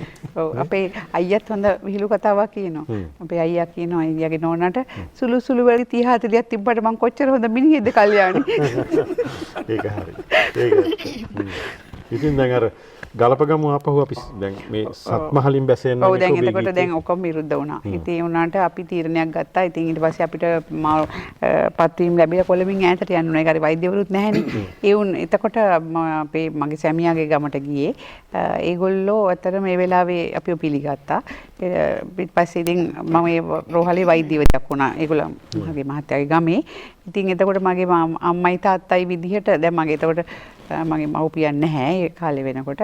ඉතින් මගේ ඒ දෙන්න මට මව්පියන් විදිහ දැන් මම කියන්නේ අවුරුදු 22ක් 24ක් විතර කාලේ. එතකොට මම ඒගොල්ලන් මගේ මව්පියන් වුණා. මට උගාක් උදව් කළා. මගේ නැන්දම්ම ඇතරම එයාට දුවල 4 දෙනෙක් ඉන්නවා. ඒ වුණාට එයා මට සැලකුවේ ඒගොල්ලන්ගේ දුවලටත් වැඩිය හොඳට. ඇතරම මම මේ පොඩි නිකන් වෙන කෙනෙක්ගෙන් උපුටාගත් කවිය පද දෙකක් මගේ දෙකක් නිමල් සේදර කියන මහත්මයාගේ අම්මාවරුන් දෙදෙනෙකි හද කුටිය තුල නැන්දම්මාද අම්මාමගේ දිවිය තුල මායගේ දියණියම බව මට පසක් කළ නැන්දම්මා වඳිමි දිවිමගේ එකලු කළ.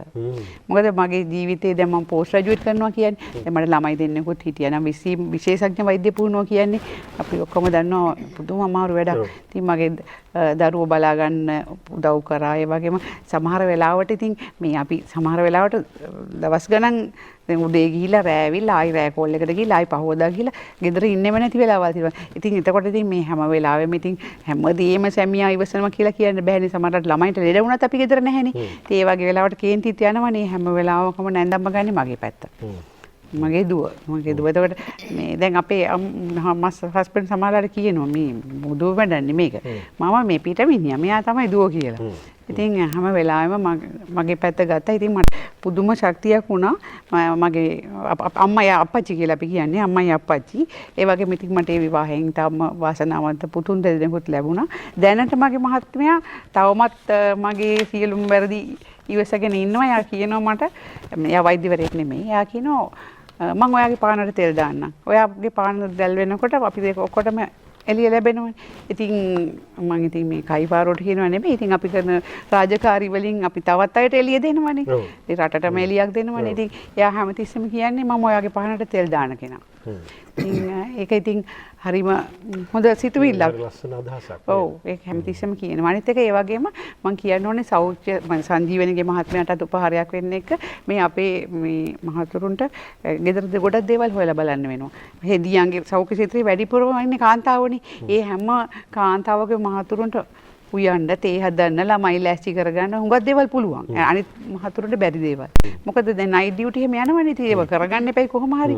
ඒ හින්දා මට හිතෙනවා මේ සියලුම මේ ස්වාමි පුරුෂයින්ට මේ වැඩ කරන කාන්තාවන් ඉන්න උදව් කරන උපහාරයක් වෙන්න කියලා ඒකටත් අපි මේ පොඩි නිකන් සින්දු කැලලක් මේ අපි පොඩක් හොයාගෙන තිනවා. මේ මම මේක දැන් අපිට දැන් ලව් ලෙටර් ලියන්න කාලයක් තිබෙන්නේ නැහැ නේ. මං කිව්වේ මාස 3යිනේ අපි හිටියේ. එතකොට දැන් මම ඒ දැන් සමහර වෙලාවට ලියලා දෙනවා එක එකව කොළවල. එයාටමද? ඔව්. එතකොට මේ හැබැයි ඉතින් අර ගොඩාක් මේ කවි ලියන්න බෑ මට. ගද්‍ය හැකියාව තියෙනවා. ලියන්න පුළුවන්. ඉතින් මේ මම මේ දීපිකා ප්‍රියදර්ශිනී ගායන එච්.එම්. ජයවර්ධන සංගීතයේ සැපයූ සමුද්‍ර වෙත සිංහ කියන කවිය ලියපු ඊටාම වටිනා කවියක් තියෙනවා. මොකද්ද? ඒකේ පටන් ගන්නෙ මම ආදරේ පළමු පාන පත්තු කරන්නම් කියලා. ඒකේ අපි පොඩි කොටසක් තෝරගත්තා. මගේ ජීවිතයේ වසන්තය නුඹයි. ඒ වසන්තයේ නැගුණ සඳ නුඹයි. ගන අඳුරින් මා මුදවන විඳිනා දහසක් අනවින සරා සඳ නුඹයි. කවදාවත් මකන්නට එපා ඒ ආදරේ නැවුම් සිහින නම්.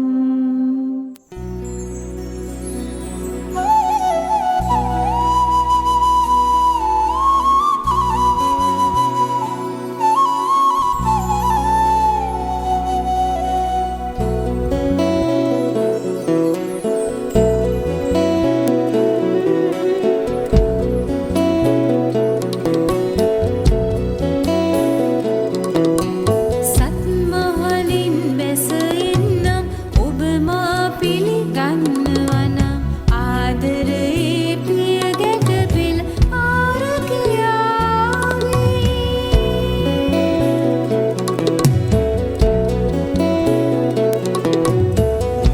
පොළොවට පිළිගන්නම් සිටු සැප ඇරෙනවා නම් ජීවිතයේ දූවිල්ලෙන් ඇස් පොඳ වේවි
පොළොවට පිළිගන්නම් සිටු සැප ඇරෙනවා නම් ජීවිතයේ දූවිල්ලෙන් ඇස් පොඳ වේවි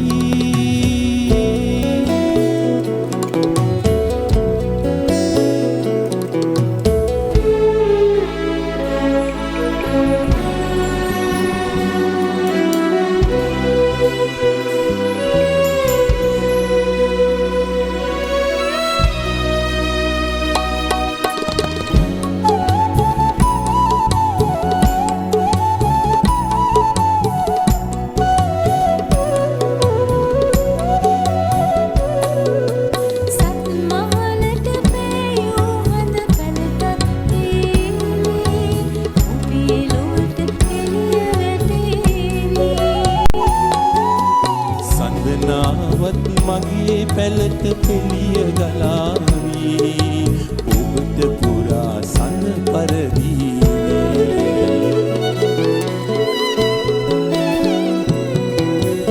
සත්මහලින් බැස එන්න ඔබ මා පිළිගන්නවා නම් ආදරේ පිය ගැට පෙළ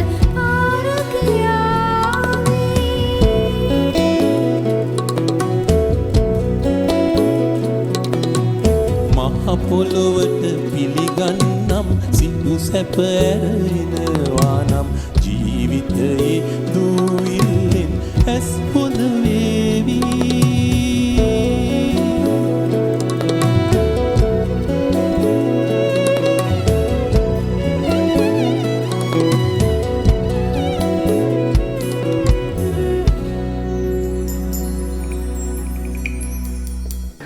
මේ චන්දනවන දන්නවද මේ මම අහගෙන ඉන්නකොට මට මතක් වෙනවා වෙන අතීත කතාවක්. ඒ තමයි මේ දැන් මේ සත්මහලින් බැසෙන්නම් ඔබ මා පිළිගන්නවා නම් කියලා දැන් පිරිමි කාන්තා පාර්ශවය කියන්නේ. ඉතින් මට එකපාරට මතක් වුණා මේ එක්ටම් ගිය තුල හිටපු මේ උන්මාද චිත්‍ර කතාව. ඔව්. මේ උන්මාද චිත්‍ර කතාවේ එක්තරා තැනක තියෙනවා මේ දැන් දීගායු කුමාරයාගේ පුතානේ මේ දීගගාමිනී කියන්නේ. ඒතකොට දීගගාමිනී කුමාරයා කියන්නේ ඇවැස්ස මස්සිනා චිත්‍රාගේ. එතකොට එයාව දැක්කම නිකම්ම ආදරයක් ඇති වෙලා මේ දෙන්න අතර බැඳීමක් ඇති වුණාට එක්ටම් ගෙට යන්න විදිහක් නැහැ. හැබැයි දීගගාමිනී කුමාරයාට ඉන්නවා ගෝපක චිත්ත කියලා යාළුවෙක්, කාලවේල කියලා යාළුවෙක්. මට මේ සිද්ධිය මතක් වුණා මේ දෙන්න මේ ගෝපක චිත්තයි කාලවේලයි මේ දීගගාමිනී කුමාරයාට උදව් කරනවා අර එක්ටම් ගෙට යන්න මේ තමන්ගේ සහෝදරයින්ට හොරෙන්. ඒකට හදනවා ඔහු එවකට නිර්මාණය කරන ඉනිමගක්. ක්ෂණිකව හැකිලෙන, ක්ෂණිකව දිගහැරෙන ඉනිමගක් හදලා දෙනවා. දීගගාමිනී කුමාරයාට මේ එක්ටම් ගේ ඇතුළට ගිහිල්ලා චිත්‍රා කුමාරිට ආදරය කරන්න. ඒකට ඒ ඉනිමගට තියපු නම තමයි එවකට කර්කටකය. කාගෙන් හරි අහුවොත් කර්කටකය කියන්නේ මොකද්ද කියලා කවුරුත් හිතන්නේ නැහැනේ. කර්කටකය කියන්නේ එදා ගෝපක චිත්ත සහ කාලවේල එක්ටම් ගේ හිටපු උන්මාද චිත්‍රා බලන්න යන්න දීගගාමිනීට හදලා දීපු හකුලන දිගාරින ඉනිමග. මට ඒක එකපාරට මතක් වුණා මේ වගේ සංවාදයක් තියෙන්න ඇති කියලා. ඒක දිගට යනවා. ඊට පස්සේ දරුවෙක් හම්බෙන්න එනවා චිත්‍රාට. ඒ දරුවා තමයි අවසානයේ පණ්ඩුකාභය වෙන්නේ. ඒක ඉතින් ලොකු කතාවක්. මම මේක හිතේ තියාගෙන මේක වින්දා. හොඳයි. ඔබ තෝරන 7 වෙනි ගීතය සිනානගන්නේ. මේකත් මං හිතන්නේ සංගීත නිපුන් සරත් නන්දසිරි මහත්මයා ගායනා කරන ගීතයක්. ලියලා තින්නේ සුනිල් සරත් පෙරේරා මහත්මයා. සිනානගන්නේ මේ ගීතය ඇත්තටම හෙද නිලධාරීන් වලින් සින්දු දෙක තුනක් තියෙනවා. මේක තමයි හැබැයි මිහිරිම ගීතය.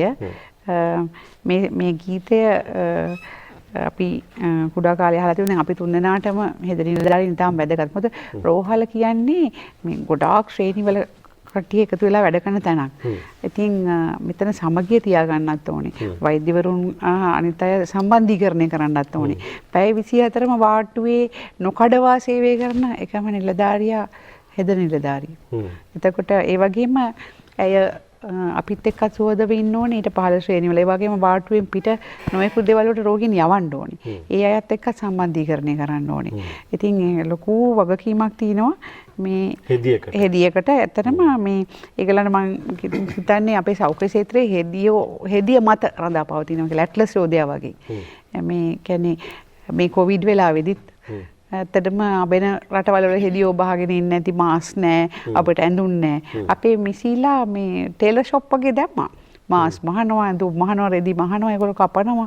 හැම රෝහලෙම වගේ මිසීලා දැන් උනත් මේ අද උනත් මේ දැන් අපිට ආරක්ෂක උපකරණ කොහෙන් හරි හොයලා දෙන්න. මේ දැනුත් මට කෝල් එකක් ආවා.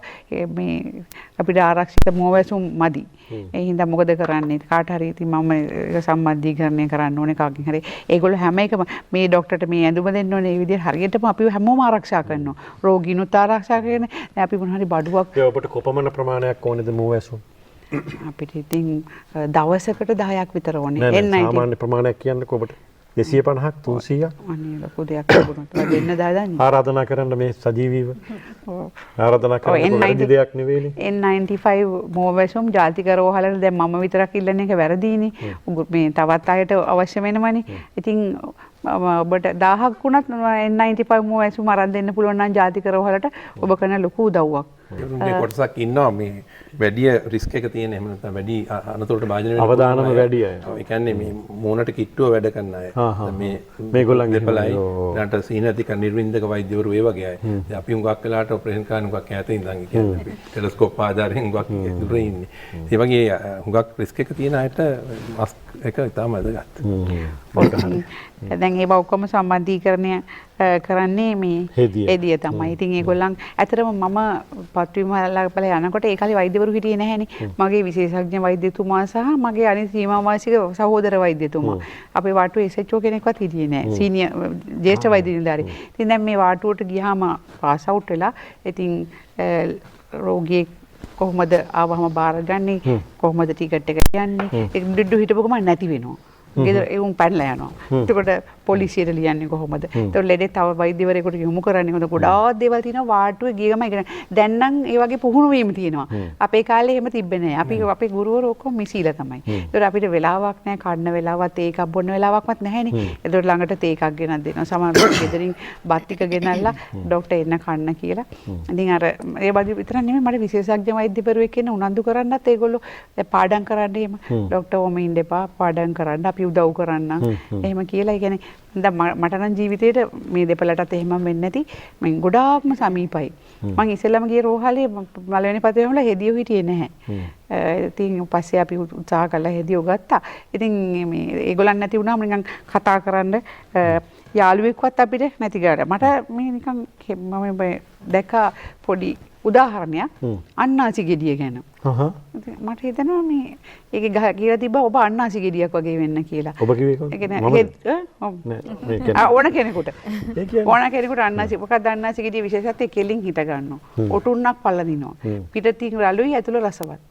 ඉතින් ඒක තමයි මට හිතුනේ හෙදියට උදාහරණය. මොකද හෙදියෝ ටිකක් ඔය කියන තරම කරුණාවන්ත නැහැ ටිකක් සැරයි. හෙදියෝ මම මේ අහන්නේ නැති ඔබෙන් හෙදියෝ ඇයි ඔච්චර වස කියලා. ඔව් වසයි. ඇත්තටම ඇයි ඒ අය වස?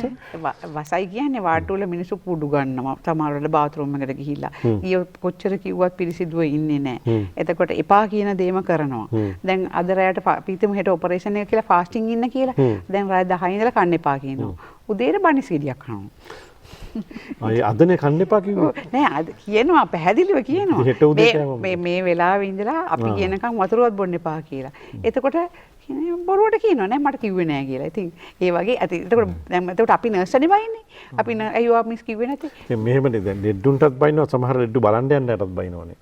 මිසිලද හැමතිස්සෙම නෑ. ඉතින් ඒක ඕගොල්ලෝ තෝරන්න නැති වැඩ කරනවා ඇති. නෑ ඉතින් අපි ඉතින් වැඩි වුණොත් පොඩ්ඩක් වෙලා වැඩිපුර ඉන්නේ. ඒක තමයි ඉතින්. ඒක තමයි දැන් වෛද්‍යවරු හවසට වාට්ටු බලන්න එන වෙලාවට වාට්ටුව විසිටර්ස්ලා නැතුව හිස් කරලා තියන්න ඕනේනේ. අන්න ඒක තමයි මං කිව්වේ සියලුම බර ඔහුලනවා. දැන් හැම පැත්තෙම තැලෙනවා. දැන් ඕගොල්ලෝ හිතනවා මිසිලා හරි සරයි කියලා. අපිත් හිතනවා. එතකොට රෝගීනුත් හිතනවා. නමුත් අර දරන බර ඇට්ලස් යෝධයා වගේ හැමදේම සම්බන්ධීකරණය කරගෙන ඒගොල්ලන්ට මේ දැන් එතකොට මේ අපි පොඩි මේ ලොකු කවි පන්තියක් මේ කිරම විජයඥාන හිමි කියලා හාමුදුරුවනේ දැන් අවුරුදු ගානකට ඉස්සෙල්ලා ලංකාදීප පත්තරේ මේ මමත් සංජීවනිත් අපි සම්බන්ධයි අවුරුදු දෙකකට වරක් හෙදියන්ට වැඩමුළුවක් කරනවා. ඒකේ පොඩි අත්පොතක් දෙනවනේ ඒගොල්ලන්ට. මම ඒ අත්පොතේ මේ කවි පන්තිය දානවා. මම ලියලා නෙමෙයි කියලා උපුටා ගැනීමක් කියලා දාලා දාන්නේ මම ලිව්වා කියලා දාලා නෑ. නමුත් මම සංජීවනිට ආරාධනා කරනවා ඒ කවි දෙකක් කියන්න කියලා ඒ කවි පන්තියේ. කෙඳිරි අඳෝනා රෝහල හතරකුණේ ඇසුනත් නොමැත කිසි මොහොතක සසල වුණේ. හෙදියේ අපට දක්වන මුදු කලන ගුණේ මෙත් මුදිතා ගුණය කොහොමද පුරුදු වුණේ. වෙහෙසුනේ රෝ දුකින් පෙළෙන අය ගැනය ඔබේ මුදු බසින් සුව වූ අය අපමණය. හෙදියක් රෝහලට කප්රුක සිතුමිනය අප කෙලෙසකද දක්වන්නේ කළගුණය.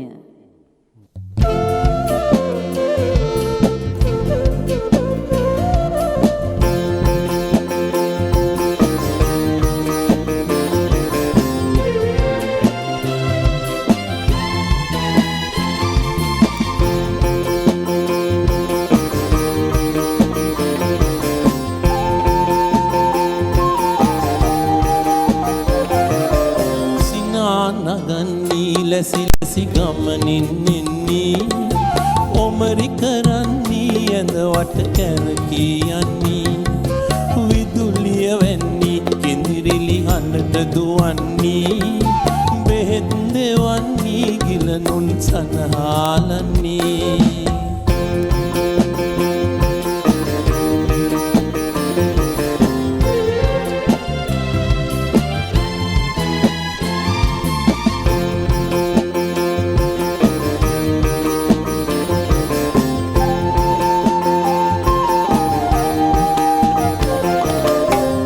විමසන්නීද හිත සැරවැරවන්නේ ඕවා දෙවන්නේ කන බොන දේ පවසන්නේ හොරෙන් බලන්නේ මා පෙමින් බැඳෙන්නේ කතා කියන්නේ තනිවම සිහින මවන්නේ සිනා නගන්නේ ලැසි ගමනින් එන්නේ ඔමරි කරන්නේ ඇඳවට කැරකී යන්නේ විදුලිය වැන්නේ කෙඳිරිලි හඬට දුවන්නේ බෙහෙත් දෙවන්නේ ගිලනුන් සනහාලන්නේ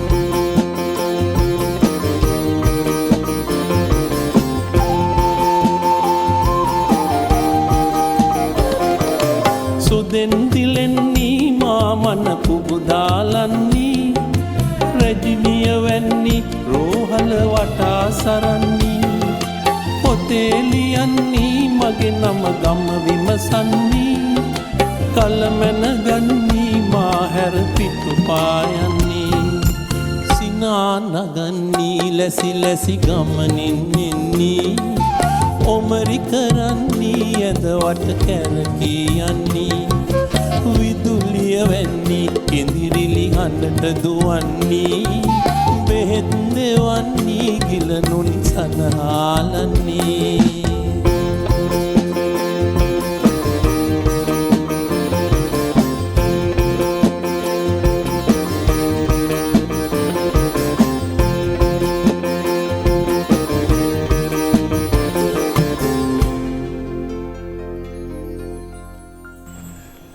හරිම මිහිරි ගීතයක් නේද?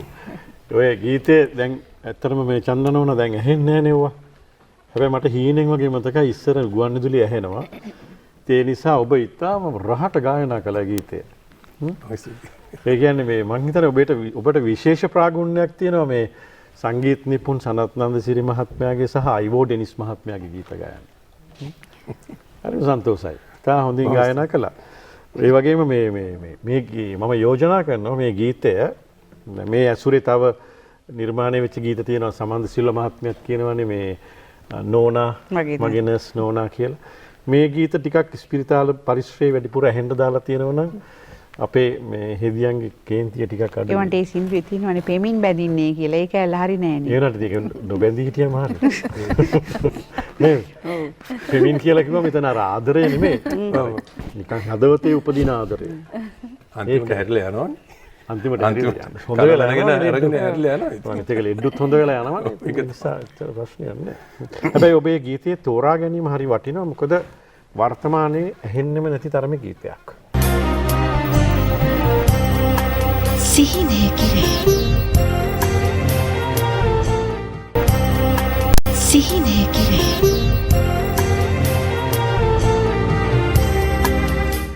හොඳයි අපේ ගීතයේ ගීත 7ක් නිමා කරලා තියෙනවා 8 වෙනි ගීතයට යන්නේ මේක නම් අපේ වැඩසටහනට විවිධ අර්ථකථන හරහා ආපු ගීතයක් සබඳ අපි කඳුනවෙමු උනුන් පරයා නොයන සුනිලදී දහරවෙමු එකම ගඟකට ඇදෙන. ඔව් දැන් ඒකත් අපි රැකියාවට සම්බන්ධයි. දැන් සබද කියලා මෙතන මම කියන්නේ මේ වෛද්‍යවරුන්ට විතරක් නෙමෙයි. අපි 60 ගාණක් ඉන්නවා සෞඛ්‍ය ක්ෂේත්‍රයේ විවිධ ශ්‍රේණි. එතකොට මේ රෝගියාට වෙදකම් කරනකොට මේ ඔක්කොම හොඳට එකමුතුව සමගියෙන් කරන්න ඕනේ. නමුත් මං හිතන්නේ 100 ගාණක් තියෙනවා වෘත්තීය සමිතිම. දැන් මේවා එක කට්ටියක් වර්ජනය කරොත් අනික කාටවත් සේවය දෙන්න බෑ. ඉතින් සමහර වෙලාවට මේක හොඳ පැහැදිලි කිරීමක් ඔබ. ඇත්තට මේක අවස්ථාව කරගන්න හේතුව වෛද්‍යවරු එක විටක වැඩ වර්ජනය කරනවා, තවත් විටක හෙදිය වැඩ වර්ජනය කරනවා, තවත් විටක සුළු සේවකීන් වැඩ වර්ජනය කරනවා. දැන් මේකෙන් අන්තිමට දුක් විඳින්නේ අහිංසක ජනතාව. මම කියන්නේ හදුවේ දැන් එකම ගඟකට අපේ ඇදලා ගඟ මොකද්ද රෝගියා. සුනිල දහරවම එකම ගඟකට ඇදෙන අපේ රෝගියා සුවපත් කිරීම කියන කාර්යයට තමයි අපි ඇදෙන්නේ. නමුත් අර කිව්ව අනිත් එක තමයි මෙහෙම එකක් තියෙනවා. මට නැතත් කවන්නේ අනිත් අයටත් නැත්තම් එහෙමයි ඒක එන්නේ. දැන් පඩි වැඩි වීමක් එක කට්ටියකට දුන්නාම නෑ. අපි හැමෝටම පඩි වැඩි වෙන්නේ නැත්නම් ප්‍රශ්නයක් නෑ. අර ඒ වගේ එකකුත් තියෙනවා. එක ශ්‍රේණියකට දුන්නාම අනිත් කට්ටියට අප්සෙට් මේ ඒගොල්ලන්ට දුන්නේ නැහැ. කාටවත් නොදී හිටියොත් ප්‍රශ්නයක් නැහැ. ඒ කියන්නේ නැත්තම් කාටවත් එපා. දෙනවා නම් ඔක්කොටම දෙන්න ඕනේ. ඉතින් ඒ වගේ ඉතින් අර මේ ප්‍රශ්නේ තියෙනවා මේ අනිත් අපිට ෂෙයා කරන්න කියන්නේ අපිට සහයෝගයෙන් බෙදා හදා ගන්න ඕන. සම්පත් සීමිතයිනේ. දැන් කාමරයක් තිබ්බොත් ඔන්න ඔය කාමරයට සමහර රණ්ඩු වෙනවා. ඔක මිසීලට ඕනේ කියනවා, දොස්තරලට ඕනේ කියනවා, තව කට්ටියකට ඕනේ කියනවා. ඉතින් මහා විශාල වර්ධනයක් තිබිලා තියෙනවා කාමරවලට. ඔව් මහා විශාල නිකම් මිනිමරා ගැනීම තරම් දුරද කියන වර්ධන. මේවා කියලා ඔබට හෙට ස්පිරිතාලයට යන්න පුළුවන්. නෑ කමක් නෑ. මම මේක කියන්නේ මගේ හදවතේ දැනෙන දේ. ඒ කියන්නේ දැන් අපි අපේ පොදු කාර්යය වෙන රෝගියා සුවපත් කිරීම කියන එකට අපි හැමෝම සබඳ. ඒ කියන්නේ අපි හැමෝම එකව දැන් සමහර වෙලාවට දැන් මම හිතන්න පුළුවන් මම විශේෂඥ වෛද්‍යවරයෙක්. මං හරි ලොක්කෙක්. එතකොට අනිත් අය යට එහෙම හිතන්න බෑ. හැමෝම හැමෝගෙම කාර්යය ඉටු කරන්න ඕනේ. එහෙම හිතන අය ඉන්නවා ගොඩක්. ඔව් එහෙම ඉන්න ගොඩක් ඉන්නවා එහෙම. නමුත් අර තමන් ලොකෙක් වෙන්න පුළුවන් නම් ඉතින් ලොකු වෙන්නේ කොහොමද ඇත්තම බැලුවොත් පුහුණුව. දැන් එක එක්කෙනාගේ සෞඛ්‍ය ක්ෂේත්‍රයේ පුහුණුව අනුව තමයි කවුද කොතනද ඉන්න ඕනේ. දැන් අපි විශේෂඥ වෛද්‍යවරයෙක් කියන අවුරුදු 6ක් ඉස්සෙල්ලා ඉගෙනගෙන ඊට පස්සේ තවත් 6ක් ඉගෙන ගන්නවා. අවුරුදු 12ක පුහුණුවකට පස්සේ අපි මෙතන ඉන්නේ. හෙදියකට 3ක් තියෙනවා. එතකොට මේ ඔය ඉන්නවනේ ඔය එක්ස්රේ වගේ ටෙක්නීෂියන් ඒගොල්ලන්ට ඒගොල්ලන්ට 3ක් දැන් විශ්වවිද්‍යාලය යනට 4ක් තියෙනවා. ඉතින් පුහුණුව අනුව තමයි දැන් පුහුණුවක් නැතුව කනිෂ්ඨ කාර්ය මණ්ඩලය ගන්නවා. ඒක ගොඩක් දුර දේශපාලන පත්වීමක් උඩ ගන්න. පස්සේ ආවට පස්සේ ඒගොල්ලන්ටත් පුහුණුවක් දෙනවා. ඉතින් ආවට පස්සේ පුහුණුවක් දෙනවා. ඉතින් දැන් මම හිතන්නේ එක එක්කිනා උසස් වෙන්නේ පුහුණුව උඩ පමණයි. වෙන කිසිම දෙයක් උඩ නෙමෙයි. හැමෝම මිනිස්සු. හැමෝම රෝගී සත්කාරය කරන්නේ කවුරුත් තමන්ගේ වැඩේ කරන්න ඕනේ. බෙදා හදා ගන්නකොට රෝහලේ වැදගත්ම පුද්ගලයා රෝගියානේ. ඒ වුණාට ඒක හුඟක් වෙලාවට වෙන්නේ නැහැ. ඔබ කියපු නිසා කියන්නේ මේ හැමෝටම පොදු කරගන්න එපා. මේක සමහර අපි දැකපු තැන්. අපි දකින විදිහට නම් සමහර තැන්වල රෝහලට අවදගත්ම පුද්ගලයා තමයි රෝගියා. ඔව්. රෝහල් තියෙනවා ඊටාම හොඳට. හැබැයි ඒකට රෝගීන්ට යන්න බෑ. එහෙම අපි දකිනවා. ඔව්. සමහර වෙලාවට ආරක්ෂක නිලධාරියා තමයි එතන ඉන්න ලොකුම බල සම්පන්න පුද්ගලයා. ඒ වගේ ඇත්තටම ඔබ ඔය කියන විදිහට ඒවා කතා කරලා සාකච්ඡා කරලා ඒවා निराකරණය කරගන්න පුළුවන් නම් අපිට නම් පුළුවන්. මොකද දැන් අපි දැන් මං හිතන්නේ මට හැමෝම හදන්න බැහැනේ. අපි උගුර කරන ආසා ඒකකේ මං හිතන්නේ වෛද්‍ය නිවිල්ගේ වාටුවට මගේ පවුලේ උදවිය මං එකගෙන ගිහිලා තියෙනවා. ඔබ සිරුරේ උඩ කොටස නිවිල් මහත්තයා සිරුරේ යට කොටසනේ බලන්නේ. එක ස්ටේජ් එකේ හමු වෙලාද? නේද මේ පැත්ත ඔළුව පැත්තද? ඔව්. අර පැත්ත පශ්චාත් භාග. ඔව්. ඉතින් අපි මෙහෙමයි අර ලීඩර් හොඳ නම් කොහොම හරි උක කරගන්න පුළුවන්. ඉතින් අපිට හැමෝම හදන්න බෑ. නමුත් ડોક્ટર සංජීවනගේ වාටුවේ වුණත් අපි ඒකට නායකත්වයක් දීලා අපේ ටික හදාගෙන ඉන්නවා. නමුත් එහෙම හැමතිස්සෙම වෙන්නේ නැහැ. ඉතින් ඒකට මම හිතන්නේ නායකත්වයේ තමයි වග කියන අනිත් එක තමයි අපිට තියෙන්න ඕනේ මේ සහකම්පණය කියන්නේ එම්පති කියන එක. වෛද්‍ය වෘත්තිකයන්ට තියෙන්න ඕනේ එම්පති. මේ මම නම්. දැන් මහේෂ් ලෙඩ වෙලා ඉනවා මම වෛද්‍යවරයා. මම හැමතිස්සෙම හිතන්න ඕනේ මේ මම. මම මේ මට ඒක වුණා නම් මට ඒක වුණා නම් මේ මගේ තාත්තා නම් මේ මගේ අම්මා නම් මම හිතන්නේ මේ සෞඛ්‍ය වෘත්තිකයෙකුට තියෙන්න ඕනේ එකම ගුණාංගයේ සහකම්පණය. නැත්තම් ඉංග්‍රීසියෙන් කියන්නේ එම්පති කියලා. එම්පති තියෙනවා නම් අපි කවුරුත් කාටවත් නපුරු වෙන්නේ නැහනේ. මේ මම නම් කියලා හිතන්න පුළුවන් නම්. ඉතින් ඒ වගේම ලෝකය කියන්නේ කැඩපතක්. අපිට පේන්නේ අපේ ප්‍රතිබිම්බය අපි මොන වගේද ඒ වගේ තමයි අපිට අනිත් අය පේන්නේ. ඒ හින්දා අපි අනිත් අයට හොඳ නම් අපිටත් හොඳයි. ඒ හින්දා අපිට තියෙන අත්දැකීම නම් අපි අර මගේ ඔය ලොකු කන් ඔළුව ඉදිමිච්ච පාඩම් නැතුව ඉන්නකොට අපිට කවුරුත් එක්ක හොඳට සුවදව වැඩ කරන්න පුළුවන්. ඉතින් දැන් මම මගේ වාටුව අපි විශේෂඥ වෛද්‍යවරු 3 දෙනෙක් එක බෙදා ගන්නවා. ඒ අය දැන් මම කාන්තාවක්නේ. ඒ අය ඇත්තටම මේ දොස්තර මහතුරු දෙන්නේ. නමුත් ඒගොල්ලෝ කොයිම වෙලාවකවත් සමහර අය කියනවා මේ ගෑනුන්ට වැඩ බෑ. ඔය වගේවත් කියනවා. මේ මට වැඩ බෑ කියන්නේ බෑ. ඉතින් මම දන්නවා. මේ ඒ වුණාට ඒ වගේ දේවල් කියනවා. කාන්තාවක් පාගා දමන්න හදනවනේ. මට ලැබිලා ඉන්න කලීග්ස් දෙන්න ඉතාලම මට ලොකු සහයෝගයක් දක්වනවා. දැන් අපි බෙදාගන්නේ මට දැන් මම කරන්න කැමති ඔපරේෂන් එකක් මම හොඳින් නිපුණතාවයේ තියෙන ඔපරේෂන් තියෙනවනම් ඒ අය මට රෝගීන් දෙනවා. මමත් ඒ අයට රෝගීන් දෙනවා. දැන් ඔපරේෂන් ලිස්ට් එකක් අපි නිකන් අපතේ යන්න අරින්නේ නැහැ. දැන් හිතමු මගේ ලෙඩ්ඩු මොකක් හරි හේතුවකින් ආවේ නැහැ කියලා මම ඒ දෙන්නට දැනුම් දෙනවා. මගේ ඉඩ තියෙනවා මගේ. ඔයගොල්ලන්ගේ පැත්තේ ඔපරේෂන් කරගන්න බැරි වෙච්ච ලෙඩ්ඩු ඉන්නවා නම් ඇවිල්ලා අපේ එවන්න. මම කරලා දෙන්න නැත්නම් ඔයගොල්ලන් ඇවිල්ලා කරන්න. ඒ වගේ ඇත්තටම ඊටාම සතුටෙන් තමයි වැඩ කරන්නේ. හෙදියෝ හැම කාර්ය මණ්ඩලයේ ඔක්කොම දෙනා ඊටාම සතුටෙන් මම වැඩ කරනවා. නමුත් එහෙම හැමතැනම වෙනවනම් ඊටාම හොඳයි මේ අපි රෝගී සත්කාරයට. මට හැබැයි ඒ වගේම තව මේ දර්ශන මේදිස් මහතා මේ ගීතය ලියලා තින්නේ ගුණදාස කපුගේ මහත්තයාගේ සංගීතය. දර්ශන මේදිස් ටිකක් අප්‍රකට කවියෙක්. මම එතුමාව අඳුරන්නේ නැහැ. නමුත් මේ කවිය මම ඊටාම ආසයි. හැබැයි සෞඛ්‍ය ක්ෂේත්‍රයට තව ප්‍රශ්නයක් තියෙනවා. අපි දැන් අපි ඔක්කොටම ලෙඩු කීයක් සනීප කරපු ලෙඩු ඇප්‍රීෂিয়েට් කරනවා. දුප්පත් මිනිස්සු ඇප්‍රීෂিয়েට් කරනවා. අපිට කතා කරලා යනවා කියලා යනවා. ලියුම් එවනවා. නමුත් බොහෝ දුරට ගල්නේ අපිට හම්බෙන්නේ. මල් වලට වැඩිය. ඉතින් ඒ ප්‍රශ්නේත් තියෙනවා. මේ මම මේ තව ගල් කිව්වම වැරදියට හිතන්න පුළුවන්. ඒ නිසා මේ ඒක අපහාස උපහාස නිකන් නොසලකීම් හම්බෙන්නේ. ඔව් ඒක තමයි අපහාස. ඉතින් මේකට මට මම පොඩි කවියක් හොයාගත්තා Facebook එකේ තිබිලා මුරුංගා ගහේ කවිය. බලාපිය මල් දලු කොළවල මහා ගුණ කඳ තොපිට පේන්නෙම අතුහය නැති එක. ආයෙත් කියන්න පොඩ්ඩක් සංයමයෙන්. මුරුංගා ගහ කියන්නේ බලාපිය මල් දලු කොළවල ඇති මහා ගුණ කඳ තොපිට පේන්නෙම අතුහය නැති එක. ඉතින් සෞඛ්‍ය ක්ෂේත්‍රයටත් ඕකනේ. දැන් අපි ලෙඩු සනීප කරලා මගේ අතින් 99 දෙනෙක් සනීප වුණාට ප්‍රවෘත්තියක්ද නැහැ. එක කෙනෙකුට වැරදුනොත් ඒක ප්‍රවෘත්තියක්. Breaking news. ඔව් ඒක බ්‍රේකින් නිවුස් එකක් වෙනවා. ඒ හින්දා මේ ඒකත් මම මහ ජනතාවගෙන් ඉල්ලන්න කැමතියි. ඕගොල්ලන් වැරදි දකිනවා වගේම හොඳත් ඇප්‍රීෂিয়েට් කරන්න ස්තුතියි කියලා යන්න. මොකද අපේ අපේ දැන් බුදුහාමුදුරගේ පළවෙනි පාඩම කෘතවේදීභාවයනේ. බෝ ගහට කෘතවේදීතාවය. ඒගොල්ලෝ ජේසුතුමාගේත් නබිතුමාගේත් ඒ අපි අදහන හැම ආගමකම කෘතවේදීභාවය තියෙනවා. නමුත් අපේ මිනිස්සු අපේ භාෂාවේ ස්තුතියි කියන වචනේ නෑ නේ. පින් සිද්ධ වෙච්චාවේ කියන එකේ තියෙන්නේ. ඉතින් පින් සිද්ධ වෙච්චාවේ කියලා යන එම නැත්තම් කතා කරලා යන ඉන්නවා. හැබැයි මම දකින දේ තමයි කෘතවේදීභාවය අඩුයි. දැන් අපි සායනයේදී අපි පොඩි මේ දෙයක් කරනවා. මේ ඒක මම කතෝලික ආගමේ පොතකින් දැනගත්තේ. යේසුතුමා ලාදුරු රෝගීන් 10 දෙනෙක් සනීප කරාලු. ඉතින් 9 දෙනාම යන්න ගියාලු. 10 දෙනාම ගියාලු. 9 එක්කෙනෙක් ආපහු හැරිලා ඇවිල්ලා ස්තුති කරලා ගියාලු. ඉතින් එතකොට කියනවා දැන් යේසුතුමාට ස්තුති කරේ නැත්නම් අපිට ස්තුති කරයිද? ඉතින් රෝස ස්තුති කරන මිනිස්සු රෝස පැල වගේ වගා කරගන්න අමාරුයි නේද රෝස ගස්. හරිම අමාරුයි. සාමාන්‍යයෙන් කෘතවේදීතාවයේ නැති මිනිස්සු වල් පැල වගේ. එතකොට අපි දැන් ක්ලිනික් එකේ 50ක් විතර බැලුවාම එක ලෙඩෙක් විතර ඇවිල්ලා මේ මගේ කන සනීපයි මේ මිස්ලාට ડોක්ටර්ස්ලාට ස්තුතියි කියලා මම එතකොට කෑ ගහනවා රෝස පැලයක් කියලා මම කෑ ගහනවා ක්ලිනික් එකේ. ලෙඩා දන්නේ නැහැ මොකද මේ කියලා. ඉතින් එතකොට අපි හවසට ගණන් කරනවා. කියපේක හොඳයි අපි ගියාම වල් පැලේ අනවුන්ස් කරන්නේ නැහැ.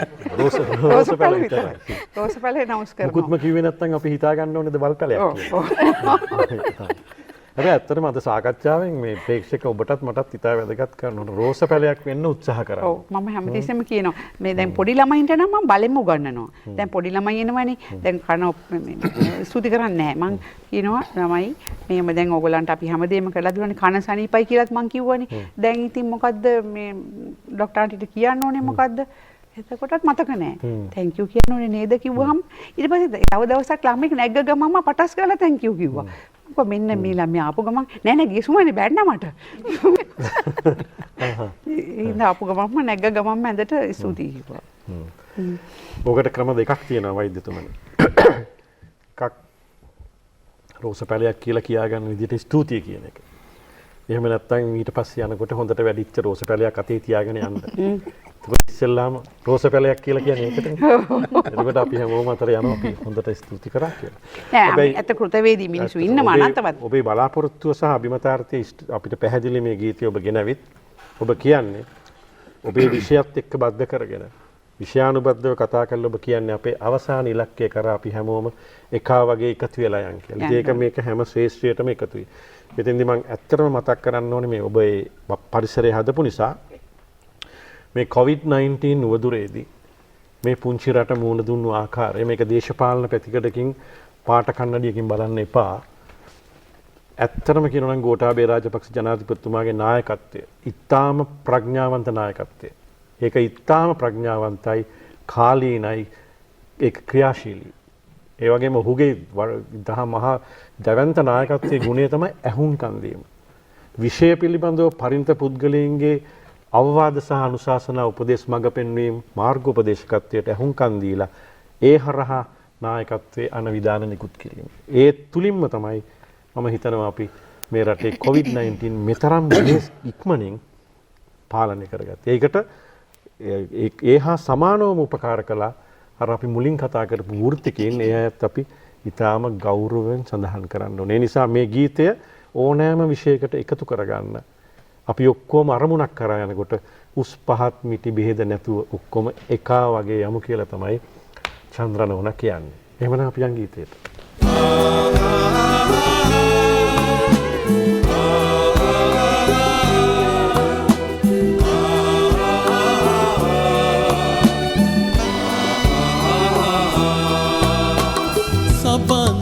අපි කඳු නොයමු උන්නුන් පරයා නැගෙන සුනිල දිය දහර වෙමු එකම ගගකට වැටෙන සබඳ අපි කඳු නොයමු උන්නුන් පරයා නැගෙන සුනිල දිය දහර වෙමු එකම ගගකට වැටෙන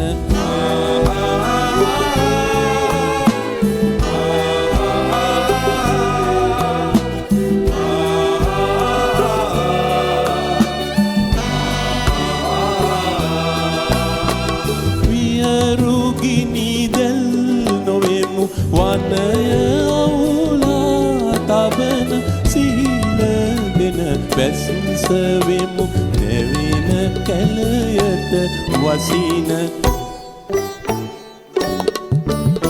සබඳ අපි කඳු නොවෙමු උන්නුන් පරයා නැගෙන සුනීල දිය දහරවෙමු එකම ගඟකට වැටෙන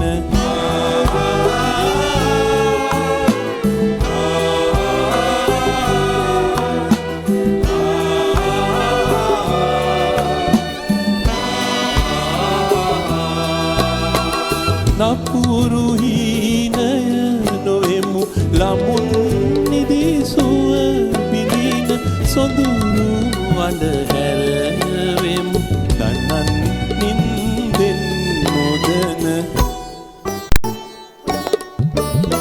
සබඳ අපි කඳු නොවෙමු උන්නුන් පරයා නැගෙන සුනීල දිය දහරවෙමු එකම ගඟකට වැටෙන සබඳ අපි කඳු නොවෙමු උන්නුන් පරයා නැගෙන සුනීල දිය දහරවෙමු එකම ගඟකට වැටෙන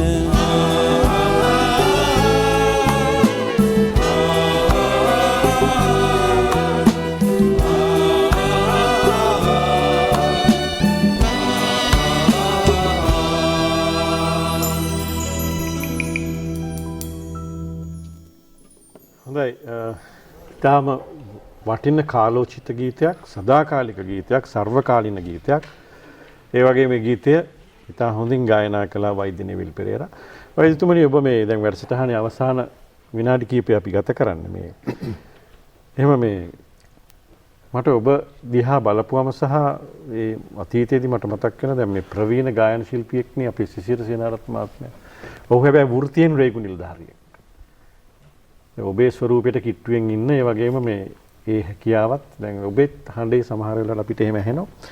ඒත් එක්කම ඔබ මේ වෛද්‍ය වෘත්තිය හැරුණු විට දැන් ගායකයෙක් වෙන්න උත්සාහ කරලා තියෙනවද? ගීත ගයලා තියෙනවද? ඔව් ඇත්තටම කියතොත් මම පොඩි කාලේ ඉඳන්ම ගීත ගායනා කරා. ශ්‍රුතිය, ඒ ගීතේ නිර්මාණය, ඊළඟට පද රචනය ඒවා අගය කරමින් රස විඳින්මින් තමයි සින්දු ඇහුවේ. ඉතින් ඒකම ගායන හැකියාවක් තිබුණ නිසා ගායනය නිතරම කරා. ඉතින් ඒ නිසා ඔය සමහර සින්දු දැන් ඔය අද තෝරපු සින්දු වලින් කොටසක් ඔය යට මිදුළු වලට කාවිදිලා තියෙන සින්දු. ඉතින් ඒවා 70 දශකයේ ආපු සින්දු. ඒතකොට අද මේ අපේ වෛද්‍ය මේ චන්ද්‍රා ජයසූරිය මැතිණිය තෝරපු නැති මෙතන තිබුණා නම් හොඳයි කියලා ඔබට හැඟෙන මට ගයන්න අවස්ථාවක් තිබුණා නම් හොඳයි කියලා හැඟෙන ගීත තියෙනවද මතකේ? හුඟක් ඒ වගේ සනත්නන්සරි මහත්මයා ගීතවලට මම හරි කැමතියි. අබේවර්ධන බාලසූරිය මහත්මයාගේත් එහෙමයි. හැබැයි මේ ලේඛනයේ නැති ගීතයක් තියෙනවද හිතේ? පියා ගැන කියන අර පියාණනිමා නැවතුපන්නොත් ගීතය මගේ සදාකාලිකව මගේ හිතේ තියෙන එකක්. මොකද මගේ පියා විතරයි දැනට ජීවිතුන් අතර ඉන්නේ. ඒ ගීතය මම ගාක් සංගල්දි ගායනා කරලා තියෙනවා. මොකද හිතෙන්නේ? තාත්තා දැන් 92යි වයස. ඉතින් පොඩි කාලේ ඇත්තටම මුළු පවුලටම ඉතාලම දැවැන්ත ගහක් වගේ මුළු පවුලම ඉදිරියට ගෙන ගියේ තාත්තා. ඉතින් ඒ නිසා තාත්තා ගැන ඉතාලම ඇත්තටම මේ ගීතයේ තියෙන පද ගත්තොත් එහෙම ඒ ගීතේ පද වලට උගා ගැලපෙනවා අපේ තාත්තගේ හැසිරීම රටාව. පියාණනීමා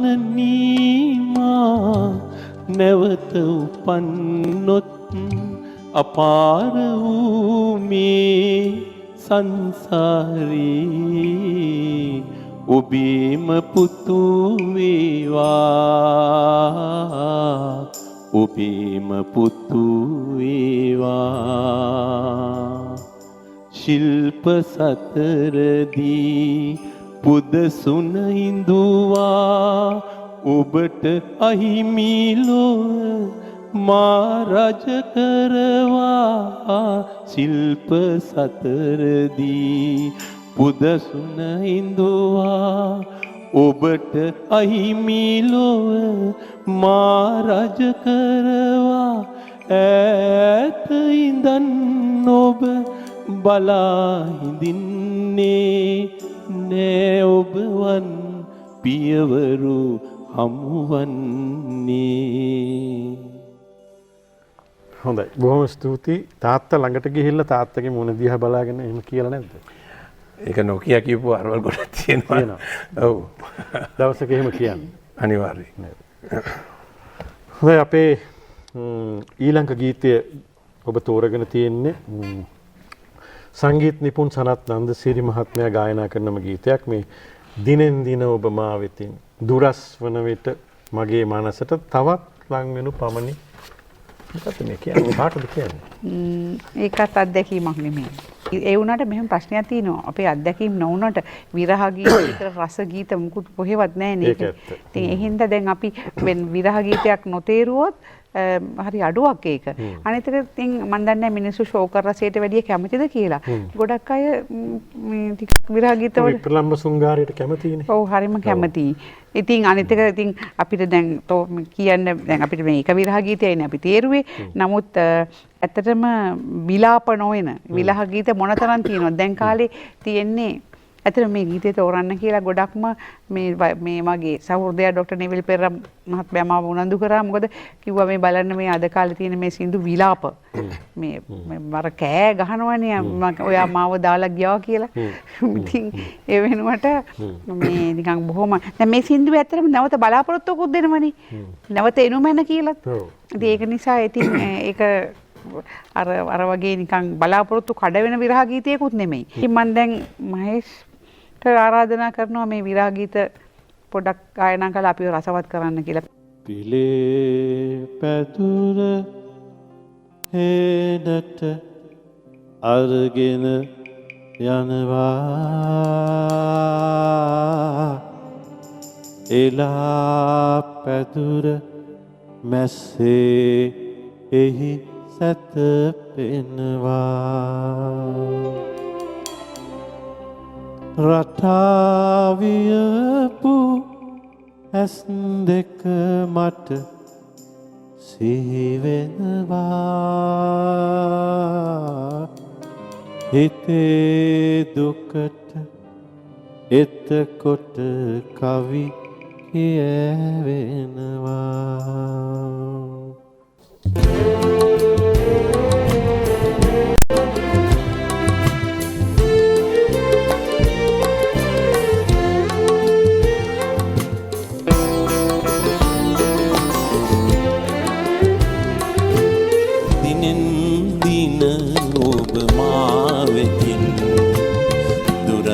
වන විට මගේ මනසට තවත් ලංවනු පමණගිය ඔබ දිනෙන් දින ඔබ මා වෙතින්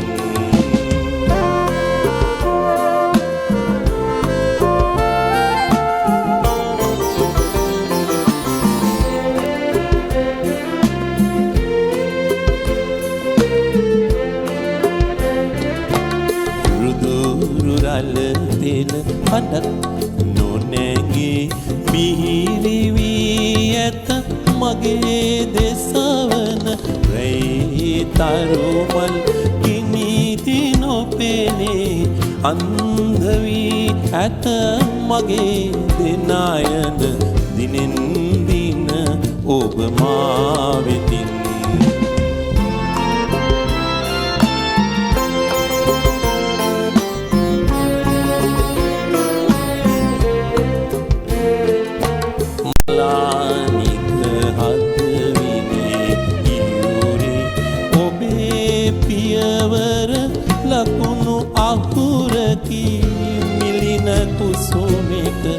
කඳුළු මල් පිණි ඔබෙන් නොහැලෙන කඳුළු බිඳු වැනි දිනෙන් දින ඔබ මා වෙතින්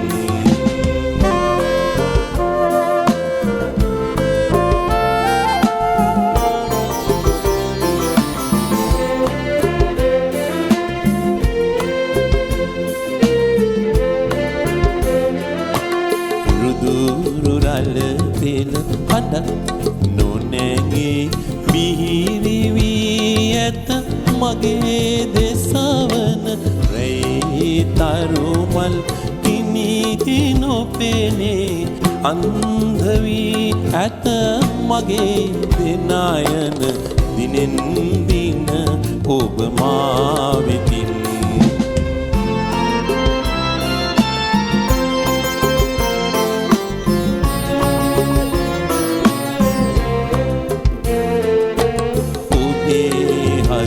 රැලි සීන අතරේ යලිත් මාමන පුබුදු වන්නට සතුටු සයුරින් නැගෙන සිරිකත් විලස මා වෙත නැවත නොමැන දිනෙන් දින ඔබ මා වෙතින් දුරස් වන විට මගේ මනසට තවත් ලංවනෝ පමණකිය ඔබ දිනෙන් දින ඔබ මා වෙතින්.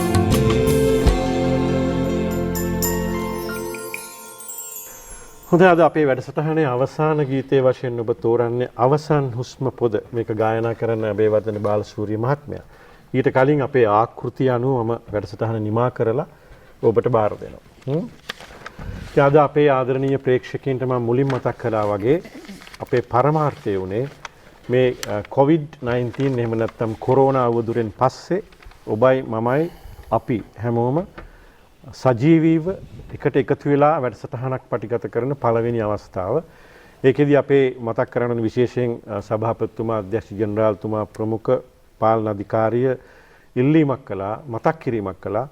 මේක පුළුවන් නම් වෛද්‍ය වෘත්තිකීන්ට අවස්ථාවක් දෙන්න මේ ආරම්භම කියලා. ඉතින් ඒ නිසා අපි ඒකට අවනතව අද මේ අපේ වැඩසටහනේ ගීත විචාරය කරන්න ඇය කැමති ගීත 10 අරගෙන එන්න ආරාධනා කළේ උග්‍ර කනනාසය පිළිබඳව විශේෂඥ ශෛල්‍ය වෛද්‍යවරියක් වශයෙන් කටයුතු කරන වෛද්‍ය චන්ද්‍රා ජයසූරිය මහත්මියට. එතුමිය මම හිතනවා ලොකු පණිවිඩයක් සමාජගත කළා. ඔබතුමියට බොහොම ස්තුතියි අපිත් එක්ක එකතු වුණාට.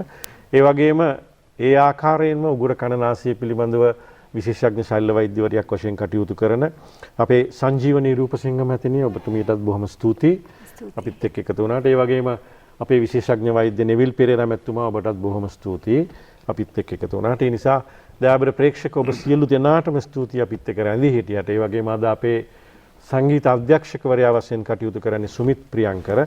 එතුමා ඇතුළු මගේ ආදර සහෝදර වාද්‍ය වෘන්දය සියලු දෙනාම මම ගෞරවයෙන් සිහිපත් කරනවා. ඉතින් අවසාන වශයෙන් කියන්න තියෙන්නේ මේ ගීතයට යන්න කලින් අපි හැමෝම මොන විදිහට බෙදිලා හිටියත්, අපි මොන විදිහට අපේ චින්තන ධාරාවෙන් ඈත් වෙලා හිටියත් අපි එක දෙයකට අවනත වෙන්න ඕනේ. ඒ තමයි සබහාදාම. ඔබ සබහාදාමට යම් තාක් ප්‍රේම කරන්නේද ඔබ ආරක්ෂිතයි. ඒ නිසා මම ඔබට ප්‍රාර්ථනා කරනවා යලිත් කිසිදු දිනක මෙවැනි බාරදූර භයානක තත්ත්වයකට මුහුණ නොදී ඔබේ ජීවිතය ගෙවන්න වාසනාව උදා වේවා කියලා. එහෙමනම් අපි බාර කරන අවසාන වශයෙන් අවසන් හුස්ම පොද ගීතයට ඔබ කැමති ඇයි? දැන් අපිට මේ අවස්ථාව ලබා දුන්නාට ඉස්සෙල්ලාම ඔබටත් වාද්‍ය වෘන්දයටත් ජයමිනි මැතිණියටත් අපි ස්තුතිවන්ත වෙන්න ඕනේ.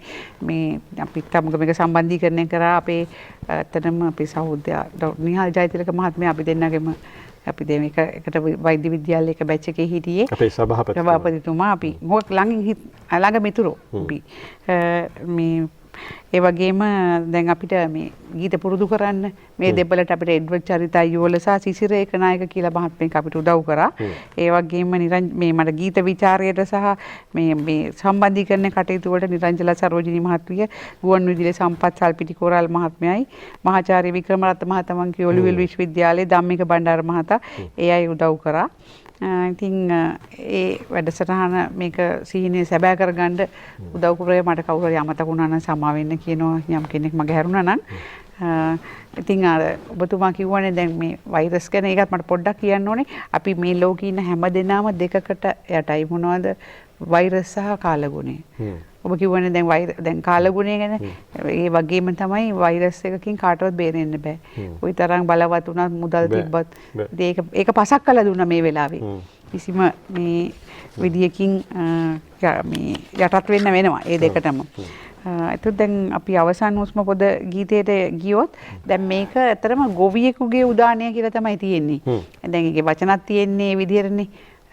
දහඩිය දැඩි උනේ ගත හැඩි දැඩි උනේ ලඳුවල කැලෑවල කරගටමදි උනේ පිහියට නගුලට උදැල්ලට කියලා. හැබැයි දැන් අපිත් තුන්දෙනාත් එක්තරා විදිහක ශ්‍රමිකයෝ.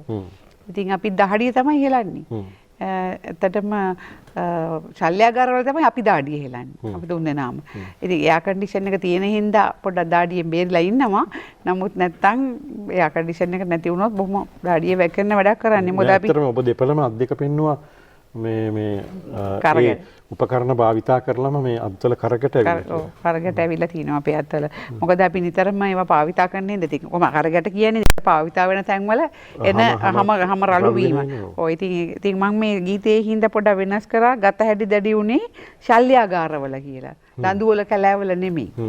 ඊට පස්සේ කරගට මතු උනේ ඉතින් අපි පාවිච්චි කරන උපකරණ දෙකක නම් ලියාගත්ත හැකි. ඩ්‍රිල් එකට පීසඩ් කම්පියට ඒ විදිහට මේ ඒ වුණාට ඊටත් වැඩිය මම මේ ගීතේ වැඩියෙන්ම කැමති වචනේ තමයි අදමා මලත් හෙටමාවුන් සුවද ඇති. ඒතකොට දැන් මේ ගීතය අහපු දවසේම මේක මගේ ජීවිතයේ තේමා ගීතේ කරගන්න ඕනේ කියලා හිතුණා.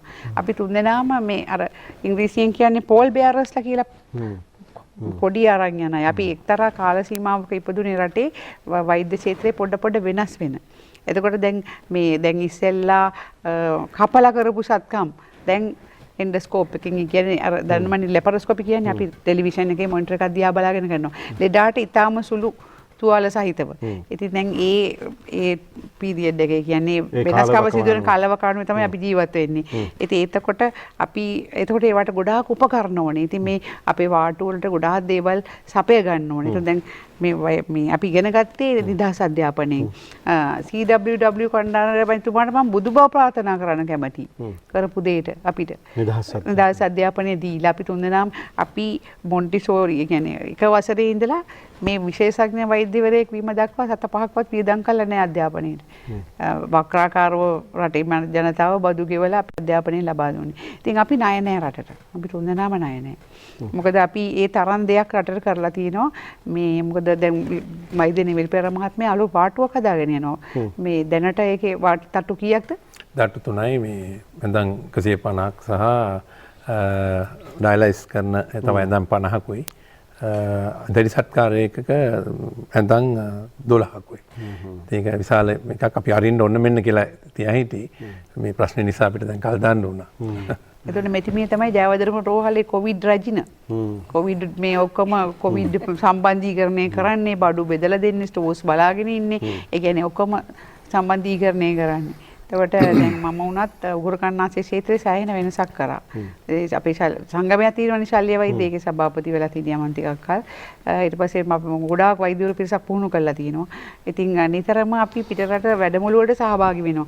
අපි වැඩමුළු වලට යන්නේ මේ ඉගෙන ගන්නම තමයි. එදාට ගිහිල්ලා අනිත් පැත්තට ඉවර වෙච්ච ගමන් එනවා. මම එක ලෙක්චර් එකක්වත් මිස් කරන්නේ නැහැ. ගියාම වෙන අය රටට බලන්න ඇවිදින්න යනවනේ. මම කියන්නේ මට බයයි. මොනවා හරි පොඩ්ඩක් හරි මිස් වුණොත් අපරාධෙනේ. කියලා ගිය වෙලාව ඉඳලා ඒවා අහගෙන ඉඳලා ඒ ආවොහම මම නැවත මම යටතේ වැඩ කරන වෛද්‍යවරුන්ට ඒ ගැන උගන්වනවා. දැන් මට කවුරු හරි අනුග්‍රහය දැක්වුවා නම් එයාගේ බලාපොරොත්තුනේ රටට සේවයක් කිරීමනේ.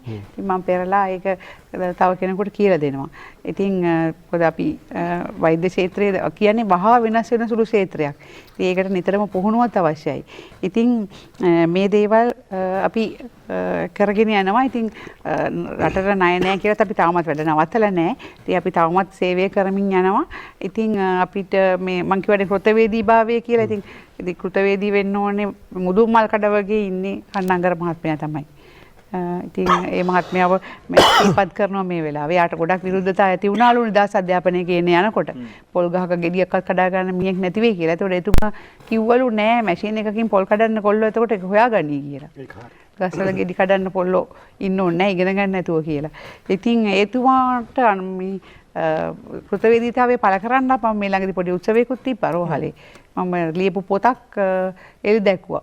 ඒ වෙලාවේ කන්නංගර පවුලේ අයත් ගෙනලා මේ ඒගොල්ලන්ට කෘතවේදීතාවය පළ කරා මේ විදිහට අපිට නිදහස් අධ්‍යාපනය දුන්නු එකට. ඉතින් එතකොට දැන් මේ අබේවර්ධන බාලසූරිය මහත්මයා මේ ගීතය ගායනා කරලා අපි හැමෝගෙම ජීවිතයේ තේමා ගීතය හරි සකස් කරලා දීලා තියෙනවා. සුනිල් අරියරත්න සර්ත් එක්ක මම අද උදේ කතා කරා.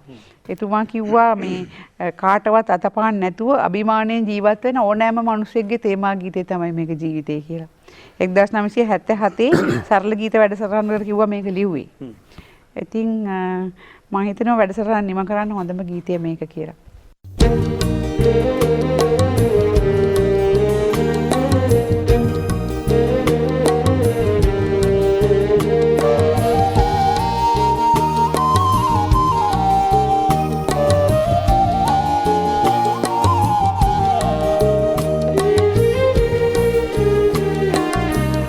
අවසන් හුස්ම පොද නොබියව එලන්නට